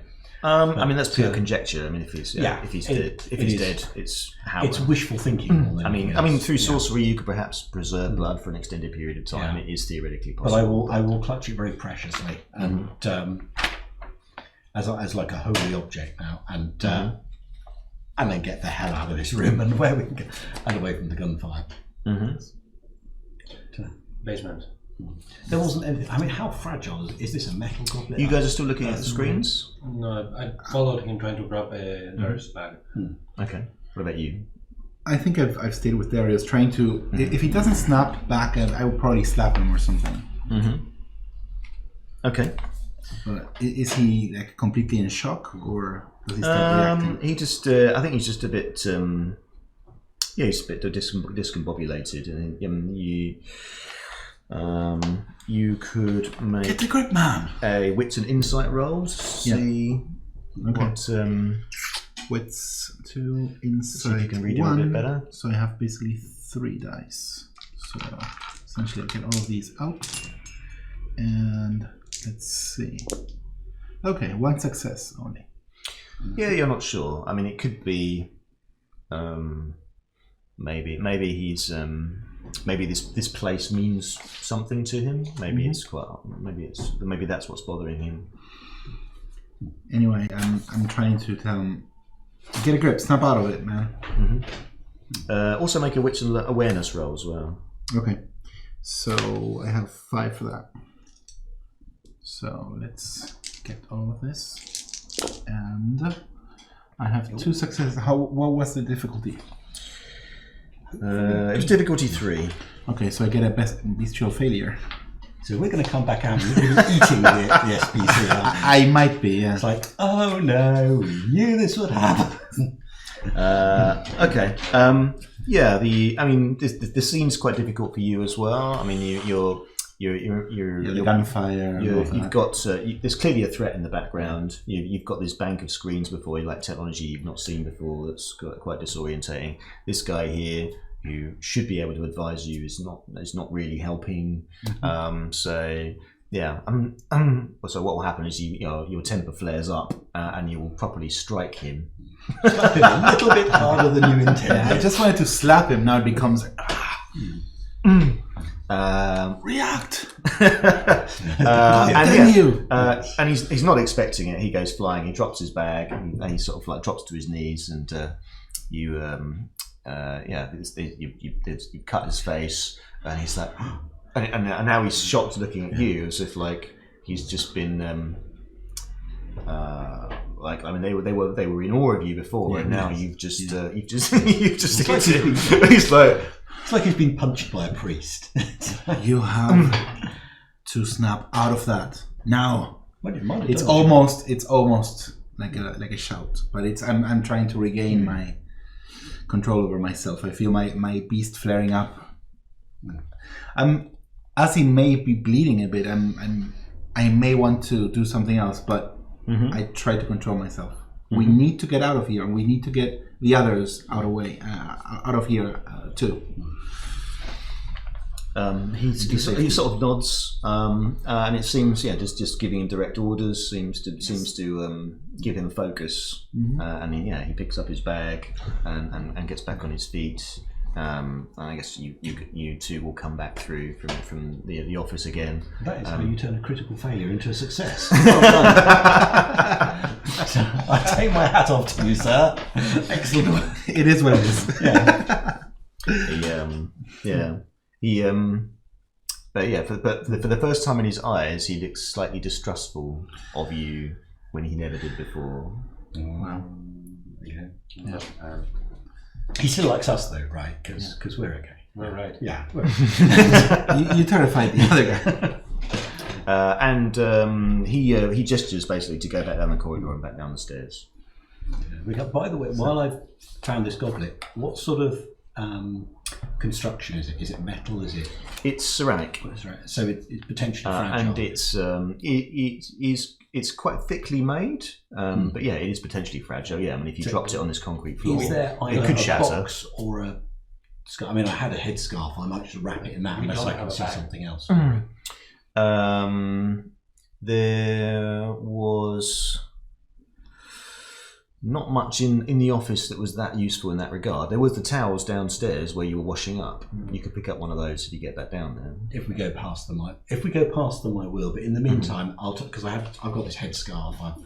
Yeah, you can take that off. I'll just I'll bundle it up. Carry it in your hand. That's the use. And I've got it. And I'm juggling that in the books I've got. But I'm going to have to go have this moment where I look at the goblet and the books. We need your bag.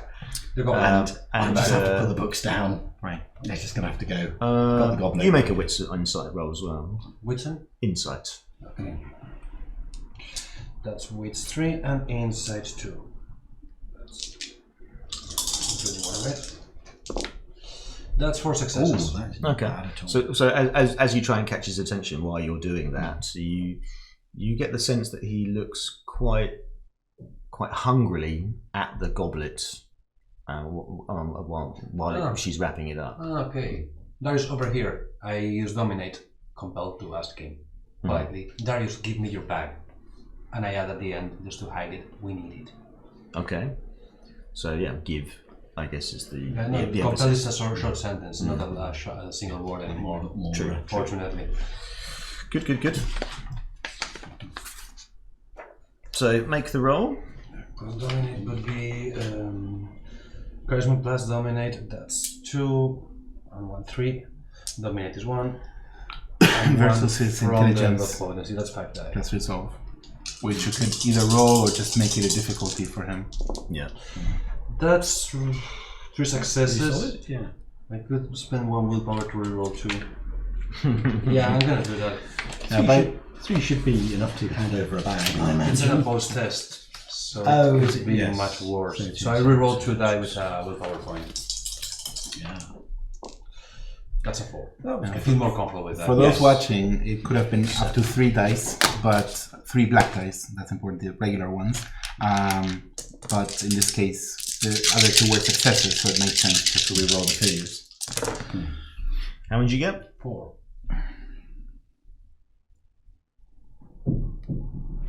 He quite strongly resists you. He's quite strong-willed, but he does grudgingly. You're not quite sure if it's his own volition or not, but he does. He takes the notebook out, sticks it under his arm, and takes a few other things, puts in his pockets, and then gives it to you. Alice, the goblet. Yeah, it's my goblet. Take the bag. The goblet inside. How close or far am I from this entire scene at this You point? can carry it without breaking it. My precious. How close? How close or far am I from this entire conversation? I mean, you are. I mean, you're. I mean, they have returned, but Yeah, I mean, you're all sort of huddled together. They're within arm's reach. okay. So I tell Alice, hand that goblet over into that bag. It will be safer there. I'm taking the bag off. Okay. Yeah, the bag is for us to carry it without breaking it. Yeah, the important thing is that the goblet doesn't break. I mean, you can carry it. I've already wrapped it in my shawl headscarf thing. I mean, just for the sake of clarity, if I've got the satchel now, how many books could I get in the bag? No books. No books. I mean, if I just get there was a little paperback, they could smash the goblet. It's padding. It's important extra padding. There's room for a book in this bag as well as the goblet. They can take the goblet. Okay, that one. Depending on how hard or soft those books are. I'm going to appreciate that time as a factor. There's another scatter of gunfire that sounds louder than before. I grab a book at random, I stuff it in the bag, and we go. Okay, let's get out. Yeah. So, which way Darius? Well, again, he gestures down the corridor downstairs. Okay, so we just follow. Mm-hmm. Okay. You still have no weapons. I still have no weapons. Yeah. I mean, I can fight with no weapons as well, but Really? but these people mean More serious business. Clearly can. Yeah. So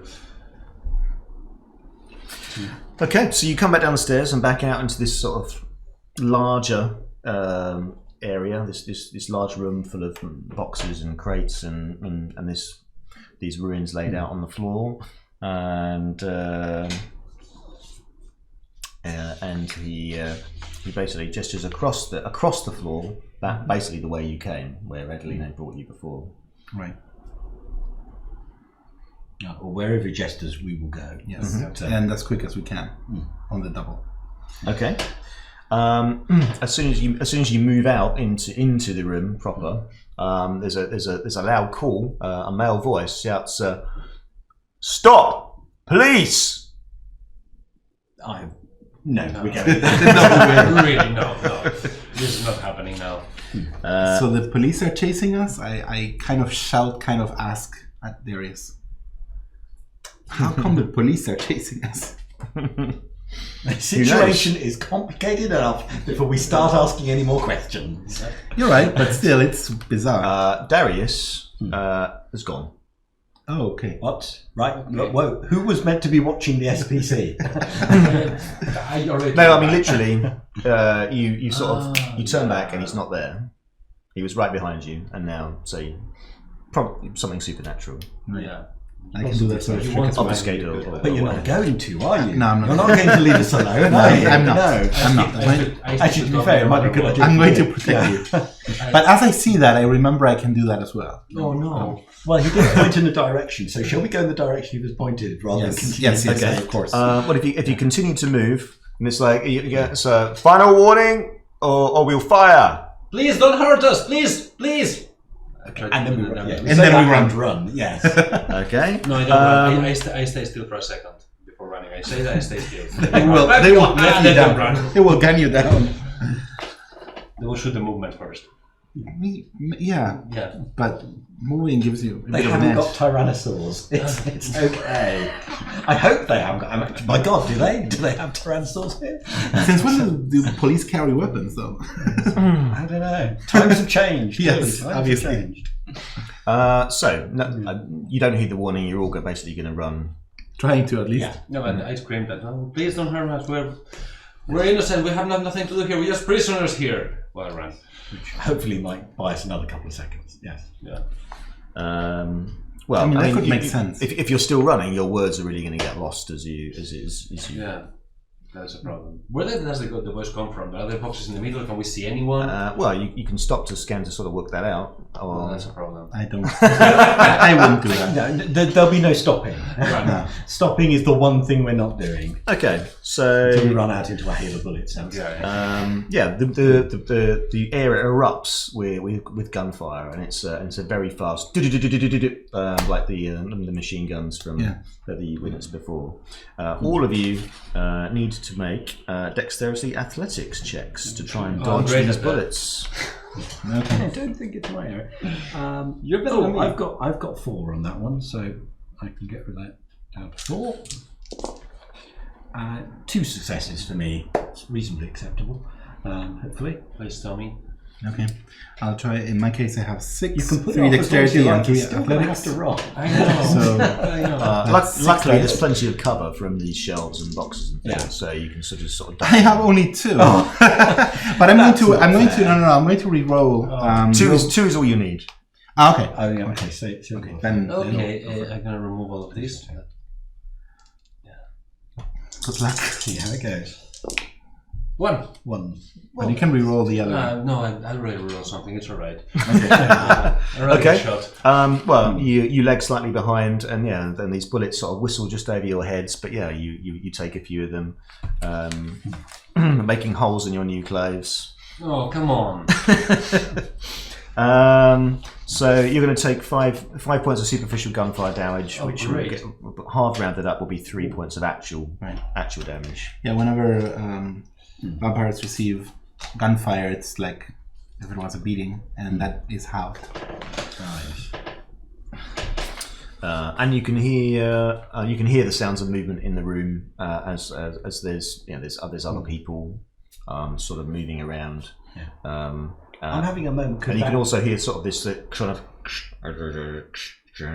sort of noises as well. They must have more of these telephone things or something. What worries me, and it will give me a slight pause, but not so much that I can actually stop, is that they're shooting off these clearly very dangerous weapons in that place full of the stone and the they're shooting above that at you guys while you're trying to weave through the shelves behind them. Yeah. I have a worry of thinking, well, they might damage this place, but not enough to stop. Possibly that's what Darius was afraid as well, but afraid of anyway. So where you are now, you're about halfway across the room to the doorway you need to get to, so you can hear there's movement in the room. What do you want to do now? You're sort of huddled behind some of these shelves. You're saying there's movement in the room. So does that mean some of these armed guys have got into the room from behind us, or is there something in there before we got in?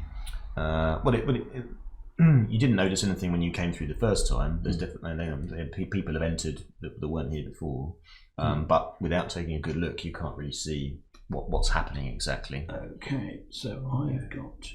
First, I rush my blood to heal one of these wounds. Mm-hmm. Yep, you can do that. So that's one. I can with both the plus one and two. I can do it twice. It's one rouse check for each each superficial damage you want to heal. Yeah, and blood potency 2 means I can do 2 per turn, right? Should mean. Yes. Is that correct, or am I making things That's up? on the thing. No, I think the roll. What the rerouse roll means is that if you fail the rouse, you can roll it again. No, blood surge would be with blood potency 3. You can do 2, but blood potency is only 1. Okay, I try to heal 1. I heal 1, but if how's this? If you basically you heal it and then you roll to see if you get more hunger. Essentially, success is no hunger. No right, hunger. Success is no hunger, and if you roll blank, or in this case a skull, it is 1 more hunger. No hunger. Okay, no hunger. Okay, enough. And depending on your blood potency, you have something called rouse reroll, which means that you could re-roll it and take a better result. Basically. Yes. Oh, thank you. That's Robert. So what do you do now? Okay. So can you give us a sort of run over of the room again? So which it's a very large, spacious, sort of rectangular space with a very high ceiling. There's the rows of sort of shelves with boxes and crates and things. And then there's an area in the middle of all these shelves where this sheeting over these ruins have been laid out. You've sort of come through the space this way towards the exit you need to get to, and this movement is sort of encroaching across the room and sort of from this direction. Right. So if we just made a run for it, well, you might have to suffer some more gunfire if you do so. But otherwise, there's not much cover, and we've got no weapons. So I suggest we just go for it, because I think the situation is only going to get worse. Mm-hmm. Cannot contribute with anything other than running. We don't see any weapons or particular. If we run, can we do in such a way that we can maybe run into? If you say the ruins are in the middle, if it's enough cover that we can do awareness? cover and then across. Wits and awareness. Should we roll for that? Any of you can roll if you. You can sort of scan the scene just really quickly. Is there anything you can use as a weapon? So I've got 3 in wits, nothing in awareness. So I'm doing that with a hungered eye. That's good. Well, that's not too bad. So I've got 2. I've got no idea of what's going on. Someone's pretty better though. You're not better at wits and awareness. Yeah. You're the king of wits and awareness. Leader, say You master. want to try? Yes. I can try if you want. So I have 5 dice in this case. You can see that. And in my case, depending on the amount of success required, I get another. Okay, well, that was a nice test roll. Yeah. Now I go for now real. you're warmed up. Yeah. Well, you can both see that there's sort of behind the shelves that you're looking at. There's maybe some brooms, like some long, like wooden implements you could use as weapons, like broom handles. Okay. That's all you're giving us, broom handles. Yes. Against machine guns. Cool. And so, yes, they've got machine guns, you get broom handles. You know, what I did mean, we I have do? a lethal body, but Yeah. still, it's. I don't want to go face to face against the And that could- machine gun. Getting out of here. I mean, I was mostly looking for cover Yeah. to make our way across with as much Oh yeah, cover there's, as possible. towards the door. There's some more shelves, so yeah, you can sort of weave and sort of duck and try not to. We'll go for a run. We'll just run for Okay. it. Try and make as much use of natural cover as we can. And yeah, grab a broom. You never know. So you can either do it quickly or you can do it stealthily. What would be the rolling involved? Can we know that before? I go for quickly. I think quickly is probably the best option. Yeah, I know your pain there. Yes. So yeah, quickly will be Dex Athletics, and stealthily will be Dex and Stealth, but obviously slower. Right. In my case, even though I do have stealth, my athletics is better. So I think, and the logical thing would be to just run and try to avoid. I mean, they know we're here. Yeah, yeah. My stealth is better, so I'm probably be going last, but try to. Yeah, I'm probably going to be a first running. I'm very quick. That's all I am. Oh yes. Yeah. So Yes, physical things. You're not really an outdoor girl, are you? This No, character? never been, never will be. So, No. So in my case, I think I'm running first. yeah, so you're both running, or are and I'll you- be coming up Or slowly. are you running first? No, you run. Okay, That's So- how you run. That's how you run. that's You how I see? run. Oh, okay, Oh, that's yeah. great. That's 7 Okay. successes. No, right. That's basically that's 6 successes because I have double there. That's 4. Then 1 and 1. Yeah, sorry. Unless he's offering you a very cruel difficulty. Right. We could say, Yeah. no, it's difficulty 10. Sorry. Right, so it's a bestial Yeah. failure, right? Yeah. Or I could try to reroll I mean, this this is one. a man or who this gave one. us brooms to fight the descending position for, so, I'm not going to put anything back. Maybe I can grab a broom as I run past. I don't know. The brooms Perhaps. may be important. They may be a clue. Yeah. Maybe we're going to get Okay. halfway through this and go, It's like that. Yeah, that main, Damn that it, we super should've important got After object. this Yeah, I mean, spectacular that's a roll, pretty good roll. Yeah, you can swipe. Yes. Um, I can just run. Can he, with his, because you're running at the same time, because you're athletics in as well, can his roll help Catherine's roll at all? Well, you're just trying to move as fast as you can, so I'm Like not pull her along or quite something like that. Yeah. Well, make your Yeah, roll, see yeah. what happens. If it's even necessary. Which it is. Ooh, it's not bad. But Ouch! It's not great. It's just one success. yeah. Okay, well, I'll let you make a bonus strength and athletics roll, see if you can grab her and pull her along Okay. as part of it, because you. Okay, just, like, strength whoa. is one of my things. Ooh, Let strong me one, huh? check. Let me check if I can use prowess. Prowess has things, right? Yeah. But it's too. No, I was thinking it could be pull your used arm for. off if you do that. Yeah, it's just for damage. I was thinking maybe I can do No, supernatural. Okay. So strength plus. Yes, strength and athletics. So I have That's 7 a dice good there. roll for you. That's Yeah. right. Yeah, So- you can see she sort of stumbles and doesn't So really that's follow. 7 dice. Potatoes. Yes. I will follow stealthily and get Yes, back those to stupid arrows. new shoes. Yeah. And that's a Yes. 4. Right? Yeah. Yeah. Yeah, okay. Yeah, you grab this broom with one hand and you grab her by the scuff of the neck by the other and just drag her along the floor as you run. Yeah. If I'm using stealth, I've got 5, so that's 2, 3, 4, 5. So you're going quickly or stealthily? I'm stealthily. 'cause Okay. obviously it's So why they- I'm so they coming up off last they week, go. presumed, and I think, oh, clearly this wasn't the best idea. It wasn't, but it is what it is. That's not bad. So I've got the 2 criticals I need there. So you have a Yeah, 4, yeah. 5. 5 successes. So I'm moving like a ninja. The shadows cloak round me as I mutter prayers to the priests and saints of darkness. So you weave a bit more slowly through some Yeah. of some of the other shelves, basically I make trying use to of their trying distraction. to put more stuff between you and these guys.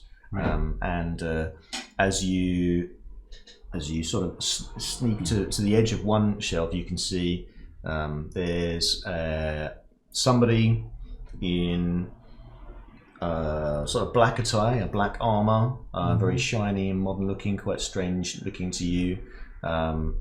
They're sort of looking. They've sort of half turned away from you, so they're looking back in sort of up in the direction of the room away from you, and you can see they've got like a bandolier with sort of equipment on it, and I've got a big belt with more equipment on it. What looks like a pistol in a holster. And also what looks like a large, very dark wooden stake. Yeah, okay, I'm glad I noticed that. Yeah. Also holstered next to the pistol, and they're cradling this very modern-looking rifle. Yeah, I'm going to call that. And they've got and they've got a helmet. They're wearing a helmet as well, and there's wires attached to the helmet, and it's like they're robots or something. Not that I know what a robot is either. They clearly haven't seen you. They're also clearly very heavily armed and very well equipped for dealing with vampires. So I think I want to just move past it. Part of me is tempted to thinking what this guy could do with all the equipment this guy's got on him, but I am not a combat monster. So yeah, I could do stealth. My unarmed. What is my unarmed? Brawl is just 1. So yeah, if I try to grab this guy, he's probably going to throw me up. I'm just going to try and sneak past him. Mm-hmm. Okay. Now give me another roll. So with Dex and Sneak again. Dex and Stealth again. Right? Yeah. So that's the same as I've got in the dice. Let's have the same roll I had last time. Oh, that could be worse. It's 3 successes. I suppose. I'm sorry. Yeah.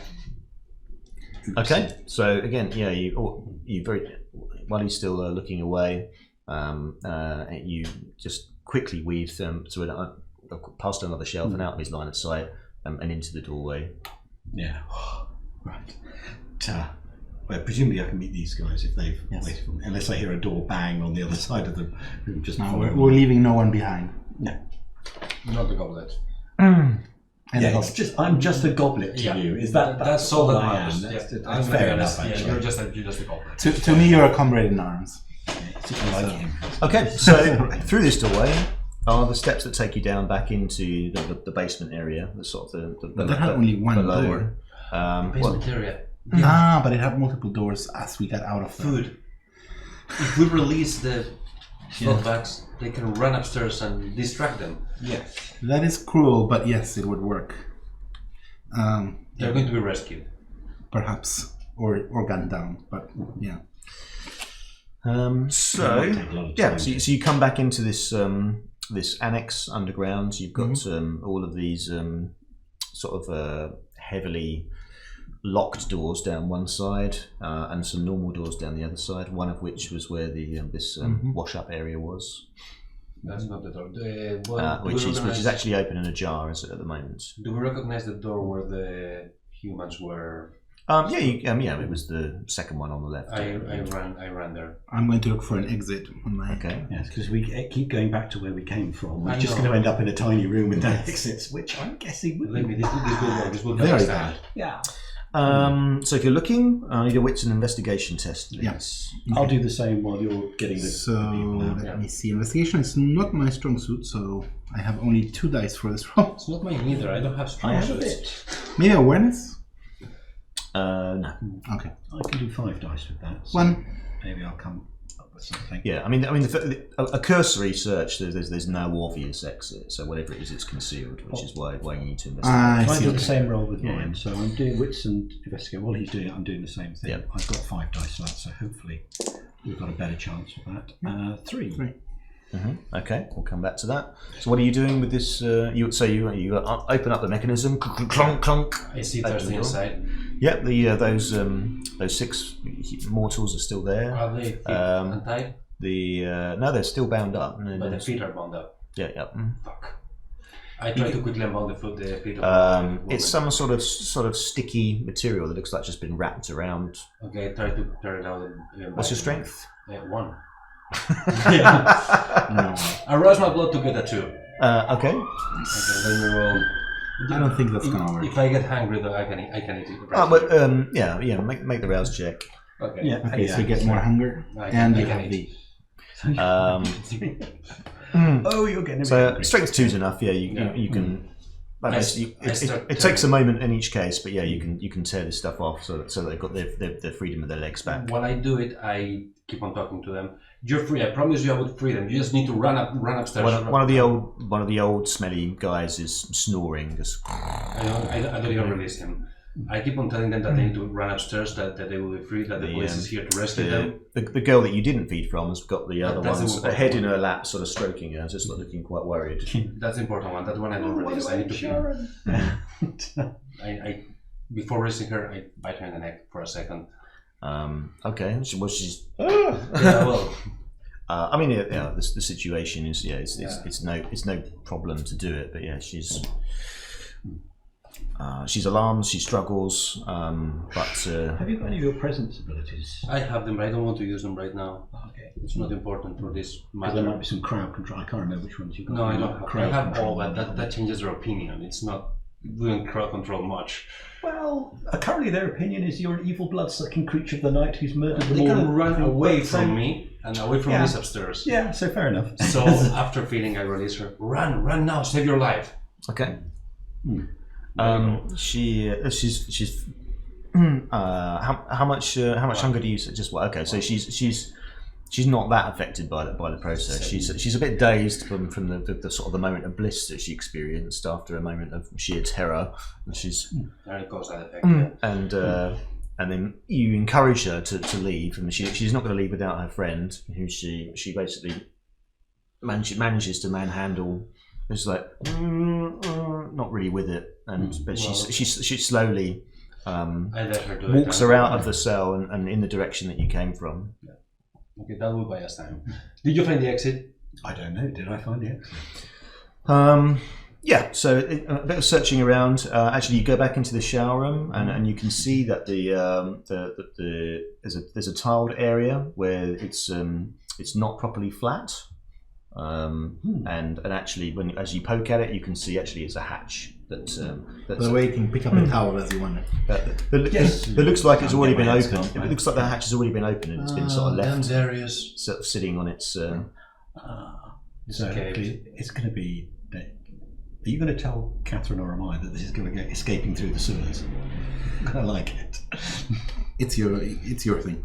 I'm fine with it. I've been in the sewers before. I've been in the trenches. In the smelly trenches. I'll get her. You go down and make sure it's safe first, because if you've got your shadows and obfuscate, maybe you can. Well, if you open the hatch up, it's basically a hole that's very, very dark, and it seems to be quite damp down there.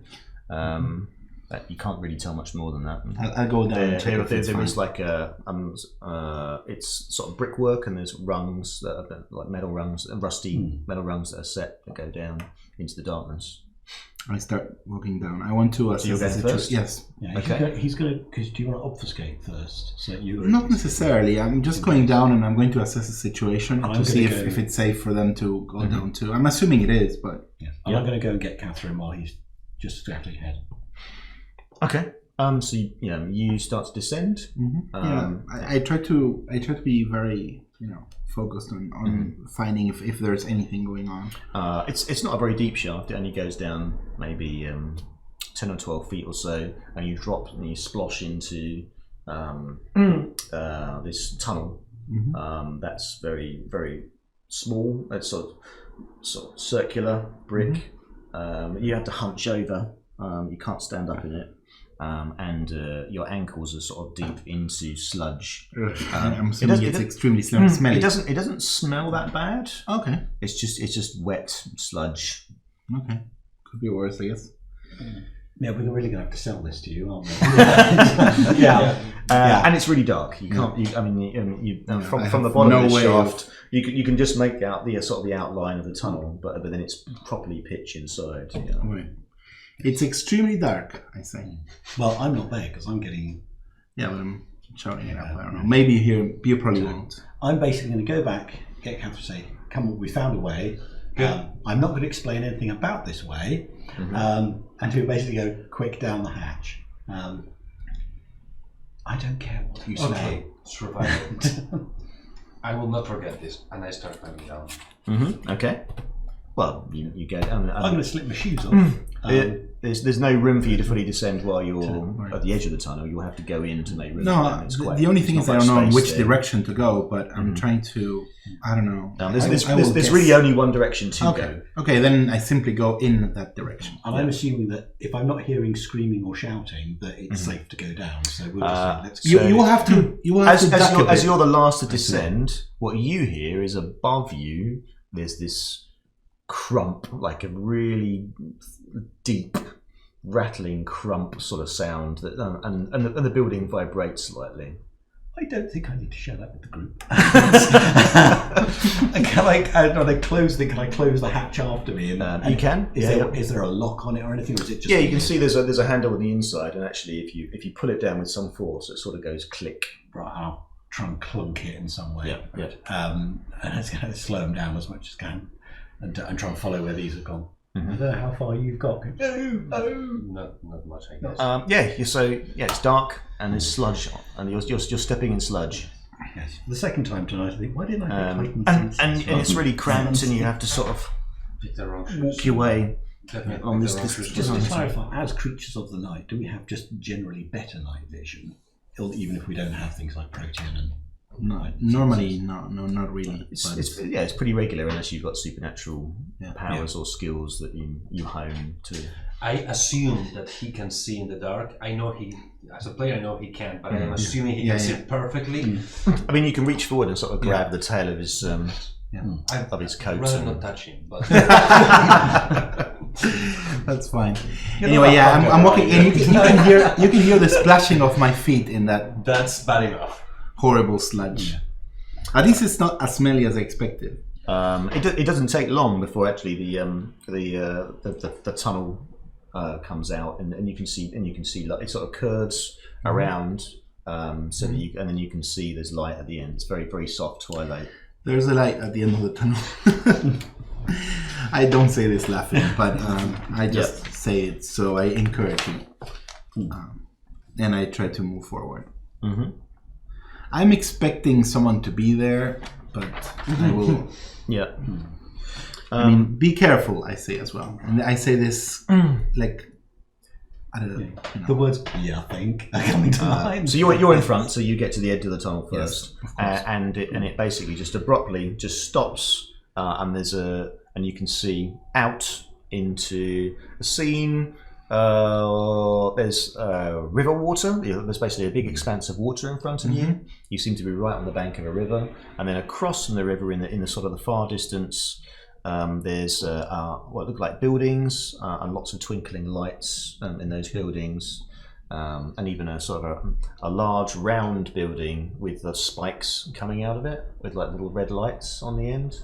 Okay. And then to the right, there's some very tall buildings in the distance. Do I recognize any of this? No, it's all very, very foreign to you. Okay. But there doesn't seem to be any clear. Basically, you can just jump out into the water. You sort of steer ahead, and you can see there's a sort of a bank above you. I'll probably do that. You have to sort of climb up if you don't want to get into the water. Right.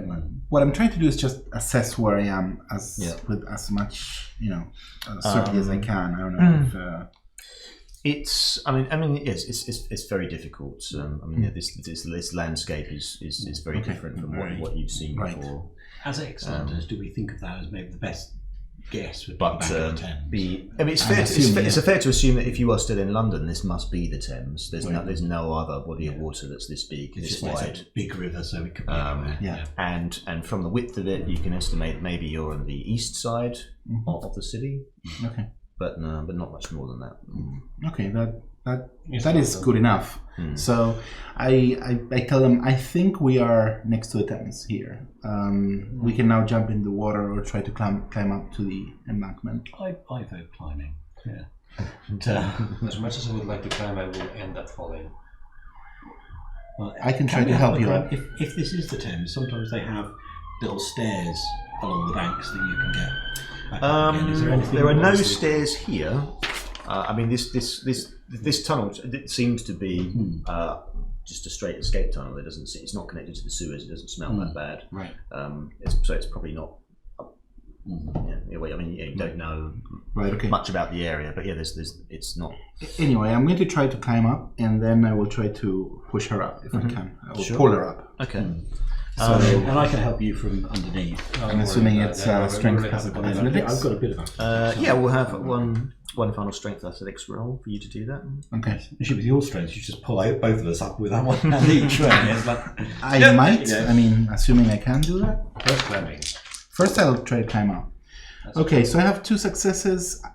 If it's not enough, I'll just re-roll more. Just let me know, because if not, I have a bestial. Yeah. It's just. I'm getting lots of scores today. yeah, there's a lot of anger in you. I'm telling. That's what's coming just out to make of sure the you dice don't fall here, in. isn't it? Yeah, the beast is trying to Yes. claw its A lot of way. rage. You're half covered in sludge. You drag her up the embankment, so you're covered in mud as well. You're standing on some earth on the edge of the Thames. It's a bit of a drop down to the water. Do we see anything recognizable? As you look around, sort of behind you on the land side, there's a sort of a big drab squat building with no lights on. There's an alleyway to one side that you can explore to get out of view. But out as you look out of the alleyway comes Darius. He sheepishly comes out of the. You left us behind. To where? Standing in the river, this guy. I'm not happy with him. No. You left us behind. I have few combat skills. It is not my. It was better. I could only flee. But I am glad you have also escaped. Of course, we escaped. Without your help. Now all of this rage that is inside He's, me tries to get out. It's like he's because you picked it up before. You can see he keeps eyeing the bag. Yeah. But once we've got somewhere where we pause, I want to make sure the goblet is okay. I'm just going to fish it out and just open up a little bit. Just to And his eyes sort of light up as you do that. It's fine. It's okay. Come on, I will put it away again. Because it's ours now. And now you can put it in one of those towels and get the scarf back. It's not the time to re-wrap it, but I will get it. What will you do now? He says. That should be your answer. You should be telling us. You should be helping us. She asked before if we have accommodations. It is not long before dawn. Yes. Seeking shelter is wise. There are hotels not far from here. I can guide you. Hotels. Okay. Okay, guide us, please. Mm-hmm. 3 streets and we lose him. And he takes you back through this alleyway onto a road, and there's many of these drab buildings sort of as you walk past, and there's you go a few blocks and you pass some more water on the other side, and there's some much larger buildings with lights on. Nothing we recognize. No, all very, very different. Now, actually, that sort of Victorian foundation that London has might look familiar, but that, I expect, makes it just look all the weirder. It's like having someone put an alien city on top of what we know. Yeah, most of these buildings seem quite modern in their architecture. It's nothing that recognisable. And also, there seems to be this rail that's elevated on pillars as well. That sort of snakes its way through a lot of these buildings. Just bizarre. Mm-hmm. But yeah, he brings you to an area where there's a lot of these big buildings all clustered, where there's a bit of light and a bit of movement. I expected a shelter or haven of some sort to go to a hotel. And he takes you into what he says is a hotel. And it's all glass in the front. You go inside. There's like a desk where there's a uniformed lady behind the desk, and he has a conversation with her and hands over, maybe basically discreetly produces some of these money notes, which he gives to her. I try to see how much he's giving her. And he gets, and he comes back with some keys. Keys, no cards. Let's try it. 2012. What do you have? If it's Touch kind cards of already? company, that would be cards. If it's Catherine, that would be keys. So. Because I'm thinking it would be weirder if we get This must be a high ranking table. Yeah. To understand the currency of the time. He waves these little white objects, which he says are keys. Phones. These are flat, very, and This is strange. So how does this work? and he'll come with you and show you basically how to access your rooms. Okay, I don't like being. No, we're sharing. You know, Actually, we're all sharing. I don't know if I make a picture about which room I have and which room you have. I'm staying in this room. You're staying in that room. We'll switch later and do whatever we have to do. Yeah, Or maybe get another room. yeah. I'm just And thinking. you can we're all start, staying and together. and he says a very hasty farewell as he looks at the timepiece on his wrist. So I must leave, but you have my number on. And he produces his phone, points at his phone. Yes, but we don't have a phone. Well, he gave you one. Oh, did did he that give demonstration me- before We don't know it, You but got we two really details. have phones as well. Yeah. So you got the money, you got the phone, you've got the embossed card for the court, and he makes a very hasty goodbye. And unless you prevent him, he Thinking will as leave. we've got the goblet, he's not going to be going too far away. So we'll be looking after that. And not long after that, you can feel the pull of the slumber starting to get to you, and it's time. We don't have The time to sun get is a not different coming up. Not very long. There's not much to do. You don't have time to get a different room or anything like that. So, you want to swap rooms? I just think we want to sort of stay in the same room. That might be a good idea in case we're attacked. Yeah, okay, we'll stay in the same room. I can sleep on the floor. What I'm worried about is the sun. I mean, hotel Well, room. the bathrooms in these rooms that don't have windows, Okay. so you could just sort of sleep in Sometimes those. there's a wardrobe, isn't there? You can slide Yeah, clothes. or you can First night. wedge yourself in a wardrobe. We'll or you figure can out just, the do not disturb sign and put that on the door. And then Darius could have showed you something that against before he the left. doors. That's fine. Yeah, I mean, it's just Sometimes minor they details. also have a chain on the door for most hotels, don't they? As well, so Yeah. you can Okay, bathroom. chain I yourself. put a thick blanket on the bathtub and lay down there. I'll just sleep on the floor. But the main thing is, Yeah, no problem. as we were saying, is I make sure to put all the chains, anything I can find that can allow us to lock ourselves in. I mean, you can wedge some furniture in front of the door if you. That too, yeah, that's not a bad If idea. you a sleep on problem. the floor in the bathroom, you can sleep against the door. So Yeah, there's also there's also room That's under a the good beds idea. if you wanted to sleep under a bed. That's also possible. Yeah. I think Interesting. I might throw some pillows into the wardrobe and just sleep on the floor of the wardrobe, cuddled round the satchel with the goblet in it, whispering the word Mithras to myself, even though I still don't quite understand what it means. Why? And on that final image, that final scene, we'll draw the chapter to a close. And that does mark the end of the first chapter.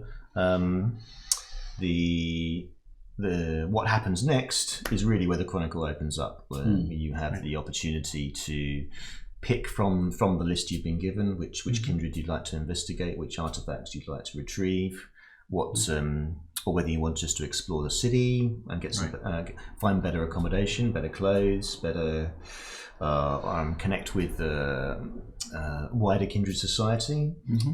Also, another thing that we didn't really go into right at the beginning is the touchstones of the characters. Because you've been asleep for a little while, your original touchstones aren't really relevant to your characters anymore. But you will need to acquire some quite quickly before your humanity starts to ebb away. So another thing that we suggest in the Chronicle is as a group, the storyteller plans sort of scenes to give each player the chance to acquire new touchstones. We put some suggestions for a few against each character, but there's the possibility to expand that to others as people want. Yeah, that's one of the nice things with this adventure as well, is there's lots of little sections where the GM could just expand it a little bit and really get into some role-play scene and expand a bit of detail and get some personal plot lines and things, as well as just sort of running it straight through as well. And the other thing as well is it's written to be potentially non-linear in the way that you can choose which order to progress through the story, say, by depending on which cultist and which artifact you wish to pursue. That will trigger events in a different sequence, and each chapter can be treated as a middle or as an end to the story. So the idea is it should develop quite organically for each group that runs it. And the other thing we may want to mention is that the threat of the Second Inquisition, which is what we encountered, starts escalating as the scenario goes on. Yeah, the events from chapter 1 are really just to foreshadow potentially what's going to happen. There are rules included that the intervention of the authorities will escalate in line with the progression of the story. So regardless of what chapters you do in which order, there's this inevitable increase of threat that's happening in the background. And again, to speak about the non-linear aspects of the story, there's room for the group and the storyteller to explore that element in more detail as well, to go sideways a little bit and see what the Second Inquisition are up to, or what people are calling the Second Inquisition, because the reality is what happens in London and the way the authorities respond in the UK is most likely going to be different from how they might respond elsewhere in Europe or in the USA or elsewhere. I think it's been discussed that there might be a Second Inquisition book in the future. That will get detailed more, but we'll see. Yes, because there's a nice mixture in this. With you've got the action adventure part, but it's still vampire. There's still there's still blood. There's still personal scenes. There's still a lot of intrigue, politics. And also to try and make London a character of the story in itself. Like that it feels like London. That it's bringing something to the story. Yes, because you did quite a lot of detail on London itself in this one, didn't you? Some of the there's some appendix stuff about the details of London that's useful, but like how the police work and how the transport works, which we put in. And also fact checking some of the the locations that are used and. So it functions. We've got the source book thing. So if you want to, there's quite a possibility with For London. You can run some things with other characters in the city before you even start the campaign. If you want to really expand things and go for it. Yeah. And if you're still watching, I suppose there's a question that you might ask is, well, if this campaign is set in the past of a version of the London in the past, what good is that to me in terms of my game? My chronicle for V5 in the actual modern day. There is material in there as well about basically however it ends up. There's a section to detail what London looks like now in the actual V5 modern day, and with some tips for running stories. Because who knows, we may be doing the rise of London later on. See how it goes. I think to take a realistic view, although it's fair to say that in modern the V5 timeline, the kindred population of London ends up being decimated, mostly by the authorities. That it's very difficult to wipe out vampires completely. I mean, from a certain perspective, they are a disease, and they will try to come back, and they will try to re-establish themselves, even if it's like completely underground, completely in the darkest corners only, away from surveillance, away from. And this is the thing with London; it's too tempting a target for the kindred. It's the capital of England. It's the centre of so much. There's all that good domain land, people to feed on. It's too rich a place for the kindred to just go, oh well, never mind. Someone's going to think, that's mine, that's for the taking, because that's what leads them all down the same path to despair later on.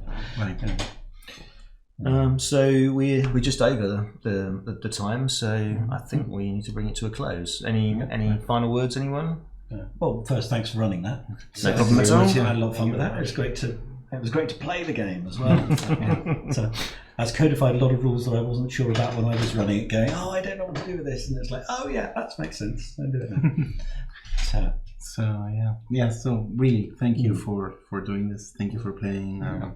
No problem at all. Yeah, my pleasure. Maybe we'll do it again sometime. Hopefully, Please. Yeah. That's all right. We'll get the others in. We each run our chapters. Yeah. right, definitely. So, Okay. Yeah. Well, yeah. Thanks for you staying everyone with for us. watching. Um, Thank you. Unless Sam's fallen asleep.